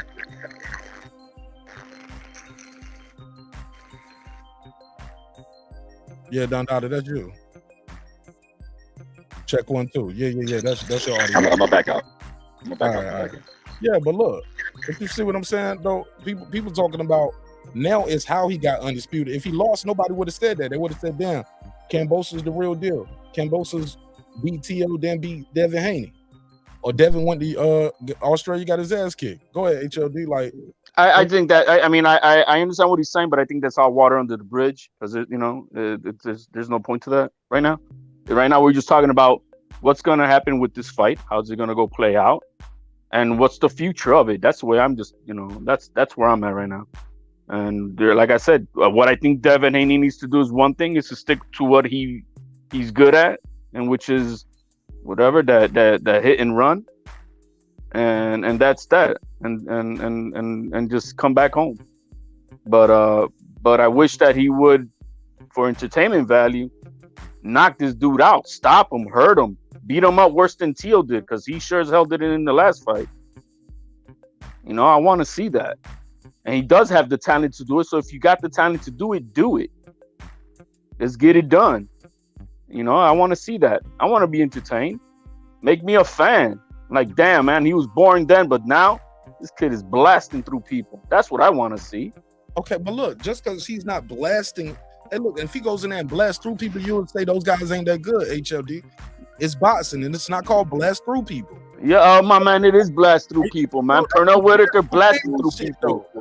Mayweather blasting through people. Even though you guys want to say all about the sweet signs, those guys stayed in the pocket and ducked and slipped and countered and pull punch. Different styles too. All right, no, don't say different styles because that's what everybody compares them to. Different power. No, we comparing every time. It's Pernell and it's Mayweather. No. But these guys have Olympic pedigree too, with extensive amateur backgrounds. They didn't go pro at 16, 17 years old. Like Devin don't have that amateur background and pedigree of those guys. Those guys were Olympians, bro. So again, the entertainment value will never be there. Didn't Pernell Whitaker get a gold medal? HLD. That's whose choice was that? No, HLD, you missing my point. Didn't Pernell Whitaker get a gold medal or no? Yeah, and so while he was doing that, what was Haney doing? He was fighting in the back bars in Tijuana. Let me keep going with you. Floyd Mayweather, Floyd got robbed for a gold medal, right? Can we agree to that? Yeah. Pedigree, styles, experience. They're different, bro. They're different fighters, bro. Well, then why is everybody always mentioning those names under this kid's breath, man? Like, come on now. Stop them mentioning him in the same breath. They see glimpses of the greatness, how far he can go with it. Did Pernell Whitaker entertain people? Yeah, absolutely. I'm not going to say, it would be an insult to even ask about Mayweather. Yeah, but I think Devin Haney is entertaining. I appreciate. Look, that you act like that shit. That fight with Loma and Tio was some. That shit was a chess match too. That wasn't no roll through bash up banger. Two chess masters. Is Kambosos a chess master? He played chess and checkmate with your boy Tio, didn't he? We saw what would have happened if Tio was in the same frame of mind 2 weeks ago. He would have stopped that dude. We don't know that, bro. Oh, I know that. Look, cause that guy was number 63 in the world. He was ranked number 11 with the WBO. 63 in the world. Number 11 with the WBO. So he ain't even top 10. Kambosos was the number 1 guy. Come on, bro. But even still, that chess match that you talking about that didn't exist, That's how T.O. got the belts. That shit was not no bash up fight. What happened to that? Maybe Devin just plays chess all the time. When you got the number one pound for pound. Did Devin Haney fight the number one pound for pound? Come on, man. It's not even fair to even compare. With all the belts. Not even right to even compare, man. It's almost an insult. No, we talking about so why T.O. didn't do the same thing against Kambosos? T.O. defended his belts 2 times. He had the IBF against Comey, defended it against Lomachenko. Once he got the belts from Loma, why couldn't he defend them against Kambosos? Damn, right side, you keep dropping off, big dog. Every time I click to bring you on, then you dropping off. He couldn't do that. We all know why. We saw 2 weeks ago why. You don't know why. Oh, come on, man. The guy he fought a 40% TO. He fought a 40% TO. Making excuses. And he still beat him worse than Haney did. Just because you getting loud don't make you right, HLD. And he still beat him worse. Man, listen. This is the problem. This is the problem. Individual. Go ahead. No, I'm just go ahead, right side. I'm just talking shit to HLD. Man, this is the problem. Niggas like and I love my brother HLD. HLD will tell you any day of the week we gonna rock with each other. But when you have biased fans, when you have individuals who want a certain fighter to succeed and they don't succeed, now you got to tear down other fighters. You a T.O. fan. That's cool, bro. But he got his ass whooped, bro. He got his ass whooped. He succeeded, bro. I can't even finish. I can't even finish before you cut me off. That's how much of a fan you are, bro. Right side. Don't let him cut you off. Let's go. Man, bro, these niggas, they are so they're fanboys, bro. They love fighters instead of loving the sport of boxing. When you see an individual like Devin Haney, they want to say that shit is boring, right? They want to say it's boring. He beat the shit out of goddamn Kambosos. But Kambosos beat the shit out of his one of his favorite fighters, Teofimo Lopez. He beat the shit out of Teofimo Lopez. Haney outscored him. Wait a minute. See, and then he got to cut me off. He didn't beat his ass. The reason he got to cut me off is because he don't like what I'm saying. Because what I'm saying is the truth. It's all truth. It's all truth. And then when I start to say this shit, the nigga got to cut me off. Why he got to cut me off? Because he don't like what I'm saying. I understand it, bro. I understand it. What you saying right now, bro, Teofimo Lopez, he's a decent fighter. He's a good fighter, bro. He is. Decent on the pound for, he was on the pound for pound top 5. But I can't even finish a statement without you talking, who bro. Who has the biases when you're saying he's just a decent fighter? Let's do this. I got Jerry on the line, but I got Shelton Moore on the panel. The panel, go ahead, Shelton Moore, get your bars off, and then we'll go to Jerry on the call. I just had to pop on. I heard my man HLD. You know that's my guy. But he got to accept talking the fact nonsense. He talking motherfucking nonsense. He got He got to accept the fact that Teofimo's not very good. That's why he lost to Kambosos, who's not very good. Say it again. That's just a fact. Teo's not very good. But you'll see at 40 that he's not very good. We already seen it. The nigga lost to damn George Kambosos. And then when he loses to George Kambosos, now all of a sudden they like, oh, well, George Kambosos isn't that good. He's not that good. Well, if he ain't that good, how the fuck he beat your favorite fighter, nigga? How he beat the fuck out of Tio? How he beat the fuck out of Tio? How he beat the fuck out of Tio? We know how he beat him. You gotta calm down, brother. I told HLD right. Before. I told HLD a year ago that Tio wasn't very good. But they not listening to the facts, bro. He's not very good, and he's already with 16 fights. He's in 17 fights, bro. So how is Devin Haney? How you gonna sit here and talk shit about Devin Haney, bro? When I'm talking shit about his entertainment value. It sucks. Who? Why the fuck? And see, that's the once again. Not his skills. Once again, when it comes down to your favorite fighter losing, you got to move the goalpost. Oh, now he's not exciting. I said that from the beginning. I said that from the beginning. And Tio don't motherfucking win. When Tio don't win, you want to sit here and cry and pout about the shit. But when Devin Haney win, oh, he's boring. He is boring. When Tio got his ass knocked the fuck out. knocked the fuck down, what was he then? How come When he can't Tio even got sell knocked the out fuck in his down? own hometown? Because he's When Tio got his ass knocked the fuck down, what was he then? What was Tio? Boring. He was boring. Okay, I'm glad you said that. Tio was boring. Boring. Okay, cool, You know that. cool. You know Haney's boring. Bruh, and see, you want to focus He's on this whole skillful. He is skillful. What I say, he needs to stick to his skills, what he knows best, and win that fight the way he does. Hey, the nigga won't let you, he don't want to let you talk when the facts that you bring out are against his fighter, bro. He ride Tio dick. He ride Tio so tough. Yo, you're not writing Haney's? And you're not writing Haney's? I'm speaking facts, bro. You're not writing Haney's? You're on Haney's dick without a rubber, bro. I'm speaking nothing but facts. I'm You're speaking writing nothing Haney but without facts. a rubber. I'm speaking nothing but facts, bro. Is he the most entertaining fighter at 135? Is Devin Haney the most entertaining fighter at 135? Have you ever heard me say Devin Haney is the most entertaining fighter at 35? Well, that's my point. He's skillful. Look, you want me to say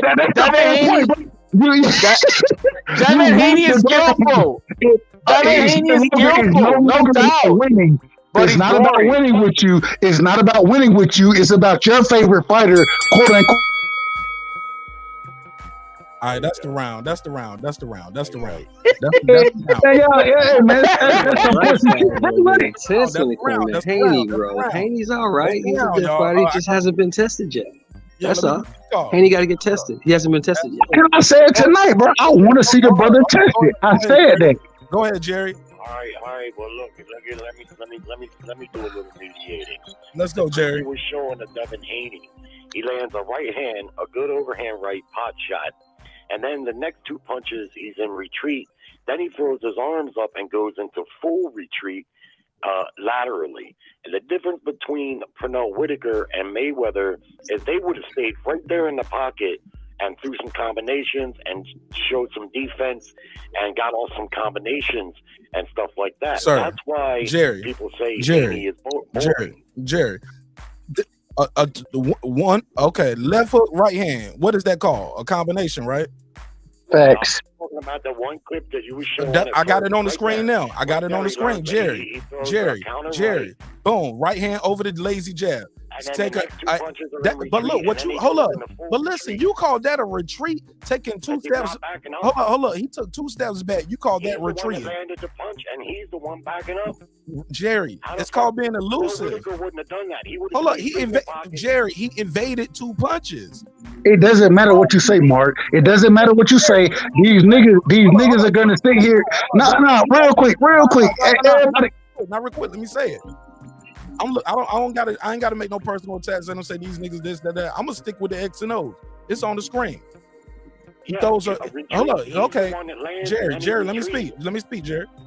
It's on the screen for the people who he throws a right hand over the lazy jab. The opponent immediately lunges in with a big right hand. He takes 2 steps back to evade the big right hand, throws a left hook, almost like a slight right uppercut, and then gets out the way. My point is why people say he's boring. That's called boxing, Jerry. That's boxing. These niggas don't understand the concept of boxing, bro. They don't understand it. What they want to do is sit there and say the nigga is boring, but when he beat the shit out of motherfucker. Hold up. That was Shelton cut him off.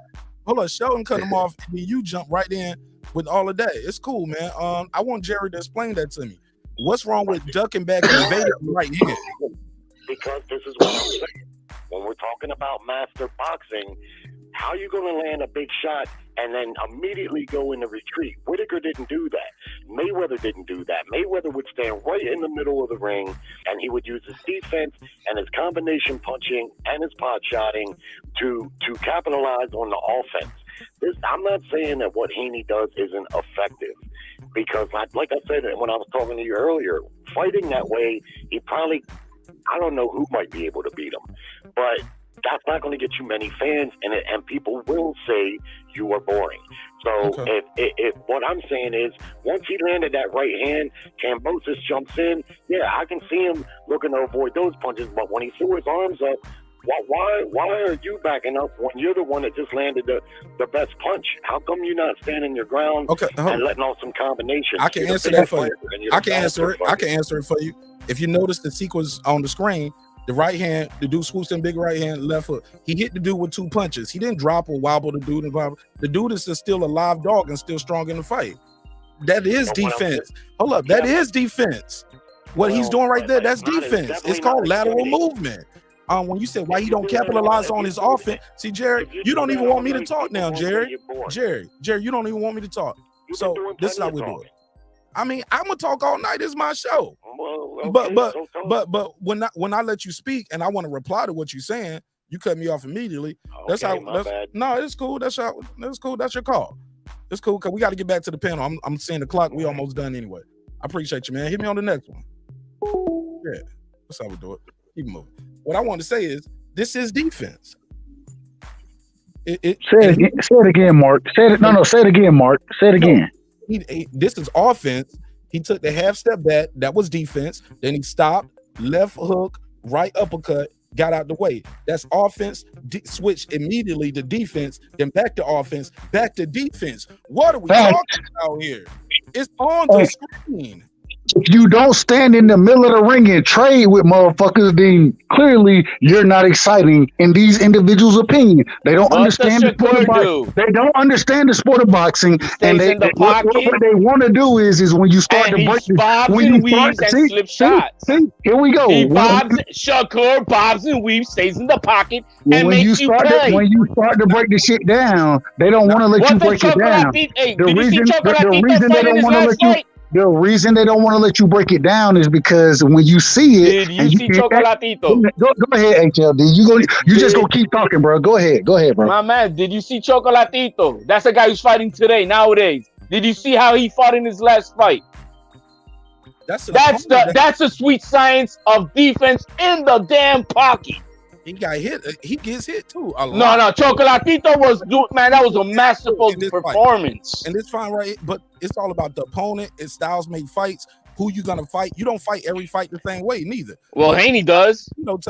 Took a lot of punishment throughout his career too. Got his ass beat. No. I said his last fight. Did you see what it is to be fighting in the pocket? He took a lot of punishment. Yeah, but because you're negating what I'm trying to my point. You want to see masterful defense? That was masterful defense that what we saw that night from Chocolatito. Every fight ain't the same though, and it's the against another bomber, a young gun too. Chocolatito beat him with experience, bro. His experience played a key role. And in the pocket. Who knows where these guys are gonna be when they've been in the game as long as Chocolatito? We don't know that yet, bro. Exactly. The guy's only 23 years old, number one. And number two, if you look up the definition of boxing in Webster's, it's going to say the art of hitting and not getting hit. I think that's what Mark is showing you on the stream. Yeah, well, it ain't running for me, man. I'm not paying a nickel for that. Oh, maybe you're not a purist then. Maybe no, that's not being a purist. It's just that's a purist is watching what Mayweather. Mayweather was doing what he was doing, making you pay in the pocket while slipping shots. Stop it, man. Mayweather didn't fight every fight that way. He didn't, but it was his majority of his fights he did. He didn't fight every fight that way. He gets to a point in the fight where he'll start stepping in and fighting in the pocket more when he's trying to go for the kill. All right. So then Haney, give me a little bit more of that instead of more of this. He's not Mayweather. That's the Olympic pedigree. Then we're going in the circle. We talked about that. Mayweather at 23 should have been a gold medalist, bro. Already. If I'm right, if I'm not right, when's the last time you ever heard Haney's name being chanted? Like Pernell Whitaker when he was a kid, too. If Haney is so entertaining, the pedigree is just different, bro. If Haney is so entertaining, tell me when in his hometown of Las Vegas did you hear his name being chanted? What? He is so entertaining. When was the last time in his own hometown of Las Vegas? I've never been to the fight. We're on TV. We heard Tio just 2 weeks ago. You heard what they were Tio. Kai was chanting his name. I mean, come on. That's what I'm saying. It's entertainment value. Okay, but But you only can cash that in, but so much, HOD. You got to win the fight. You can't go out there, lose the fight, and make excuses why you lost. I don't know. He lost, right? And they got him chanting his name. People love you. They love you. But let's be clear. Haney too has a very different type story too. First of all, just like Tio got that long. Tio had some amateur fights. You know what I'm saying? Haney really had no amateur fights, but more importantly, he got a base. He got a home base. He got more fights than Tio. What are we talking about? You missing the point. But he was fighting in Mexico, bro, already. Come on, bro. You already know how he started his record off. But my whole point to that is this.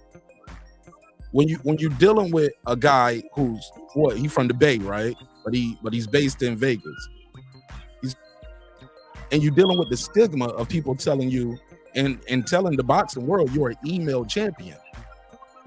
Trust me, things are gonna change and have changed for Haney next time he comes back around and fight. Because you can no longer call him an email champion. He's been on ESPN everywhere. He's doing the media tour that Tio did. So guaranteed people will be chanting his name going forward, bro. Because now he got something on his name. It ain't no more email champ stigma. It's undisputed, the one and only top dog. That's why they chant your name. And I guarantee they're gonna be chanting his name going forward because of that undisputed. Especially if he's able to pull off this defense. Go ahead, show more. Oh no, I'm just listening to you. You explaining, you breaking it down and making it, clear so a person can understand it. It's just, it's like my brother always says, when somebody doesn't like you, there's nothing you can do to make them like you. Not true. Entertain me. Nah. Entertain me. Just like Shakur did. I didn't like Shakur. No. I didn't like Shakur. Very entertaining. Larry Merchant just never liked him, bro. He just never liked him. Oh, you gonna Larry? You gonna be a Larry Merchant? Shit, man. He got more power than HLD. He got the microphone. He's commentating your fights, telling people you're boring. You talking about this old conservative, bro? Yeah, I'm talking about somebody who has power in boxing and can shape a narrative and tell people your fight is boring. Yeah, if somebody don't like you, they just don't like you, man. There's nothing you can do. If he goes out here and knocks Kambosos out, HOD will find something else to complain about. I would like that. That's what I was saying from the beginning. Go. You want to make a statement? Knock him out. Stop him. Beat him worse than Tio beat him. Huh? You know what I mean? Huh? Tio beat who? Yeah. I'm saying for Haney to beat Kambosos worse than to put a beat down worse than what Tio put on him. Who Tio put a beat down? Yeah, and Kambosos. The only thing Haney did was outscore him. He outscored him, but you want to talk about beatdowns? Yeah, he beat his ass. He didn't beat his ass. He lost. No, he lost down the scorecards, but he beat his ass. He lost. And he dropped him. He lost. HLD. And he dropped him. How you put a he beat lost, down, bro? You lost. You lost because you outscored the guy. That's all. So you outscored him. How many times you see that in the Olympics? That's what Haney's doing, outscoring guys. He's fighting Cuban style. That's Cuban style boxing. And we all talk about Cuban style boxing being boring. HLD. Your man lost, bro. You can't be out here. No, he lost. He lost. But look at his face compared to the face that he had on with Haney. You tell me who took a worse beating. Haney won't fucked up after this Kambosos fight. No, I'm saying Kambosos had his face. He was all fucked up with Tio. They were both fucked up. Well, that's what the announcer, the reporter was asking Kambosos. He said, did Haney ever hurt you? He said, nah, he didn't hurt me. He didn't do anything to me. He says, your face says something different. Yep. He wasn't dropped. He didn't have to drop him. He wasn't wobbled. Didn't have to wobble him. He beat him on 12 rounds. Yeah, he outscored him. 10-2. Just like the guy on the call earlier was saying. Jab, a 1-2, and a hug fest. It's all right. So you want to see marks on face, like if you don't see. No, I want him to beat his ass. I ain't even finished. You don't even know what I was about to say next. So he beat him decisively, no debating, unanimous decision in his backyard. Points, yes. That's what it's called. That's how they judge it. HLD. They judge it with points. What are you talking about? Yeah, I'm saying that. Are we gonna reinvent the wheel because your boy T.O. lost? That's how they judge fights, man, on points. HLD, what we on right here? Because we're talking about entertainment value. No, that's not what I was about to say. You don't even know what I was about to say. Are we still talking about entertainment value, or are we just talking about winning the fighting strategy? HLD, and you're not even letting me talk. But I'm just trying to understand what are we on? Entertainment value or strategy to win the fight? We're talking about winning the damn fight. And okay, all right. So we're done with entertainment value. All right, got you. Yeah, man, it's about winning. I mean, Shazar is entertaining, but that shit only gonna get you so far. You don't win much. Loser. You the loser, and you keep packing out. You can't keep packing out arenas losing. But you was entertaining. Well, Derek Chisora can. I beg to differ, Mark. Derek Chisora can. He packs out arenas all the time, and he loses all the time. Gabe Rosado's entertaining. Get his ass. He loses too. Yeah. You want motherfuckers to be Gabe Rosado out here. But all right, shit. But that's it for me, man. It's 2 hours in. I got to go to members only. We got to do this members only show. Anybody got anything else? All right, bro. 2 hours. No, man. I mean, we'll see what happens on the 29th. You know, I mean, you have to fight the fight. That's the only way we know what happens, and we'll see. With the entertainment value, we'll see how many more are gonna watch Wilder versus Haney on that same night. I bet you Wilder's gonna take you. Anyhow, good show, Mark. Like always. Heavyweight fighter who's known for but he lost 2 times in a row. Yeah, 3 times. He's loved too. He was retired, coming back. But heavyweight boxing is just different from lightweight boxing anyway, HOD. That's a misnomer. That's a non-starter, man. We talking about heavyweight. Against a bum, like you would say, man. A tomato can, right? Who would say that? Who would say that? Well, what were you calling number 64 Campus earlier? I never called him a bum. You said something. He's the number 60. He is what he is. The number 64 ranked fighter in boxing. Yeah, in that that's division. what I said. I never called him a bum or tomato. Number 11 WBO. He's still not very good. Okay, what his ranking is? Not very good. And what bothers me, HOD, is the inconsistency too. Before I let you go, you would lose your mind if Devin Haney was fighting or Tank Davis was fighting a number 62 ranked in the world. Like you would be on that shit. Like it's like you're not even being fair. I think you just got a bias. No, because if you consider all the top dogs, you got a bias because you cool with them. I get it, but don't let that blind. Who did Regis Prograis fight in his last fight? What ranking was that guy, right?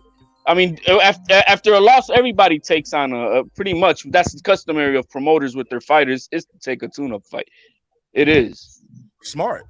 I mean, right, it is. That's the way it is. I mean, that Teal didn't want it, but that wasn't up to him. Top Rank is taking the reins on his career right now. 50, bro. Devin Haney's first defense was against Santiago. What are we talking about? We talking about your boy right here. Devin Haney fought against Santiago. Right there. And Gamboa was number 34. At least it ain't 65. When it comes to individual rankings of for what did Teal win that night? Regional title. So he fought a top 15. He fought a top 15. All those guys for that. He fought a top 15 fighter for the regional title. But then you saying T.O. was 40%, and based off what he did to a guy at 140, who was ranked number 65, if he was 100%, he would have beat Kambosos. We didn't know about that 40% till after the fight, so it sounded like excuses. You didn't know. I knew someone. Nah, I knew someone. That's cap, bro. That ain't cap. That ain't cap. That is not cap. It really doesn't matter. But it doesn't. It doesn't. He lost. That's that. He lost. And in 7 months, you're going to see him lose again. You didn't get up here and tell nobody that shit. Hey, look, based on what I'm saying, T.O. might lose this fight. He's only 40%. No, but he was. I knew he didn't spar. I knew he didn't spar. I knew he had elbow issues. You got out here and said he was going to win this fight. That's what you. I sure did. I thought he. I didn't know about the esophagus thing, but I knew he had a messed up arm. I knew he had a messed up arm. Personal shit going. You knew all of this shit. You knew it was 40%. That's what we going back to. Did you know it was 40%? Because you didn't tell me that before the fight.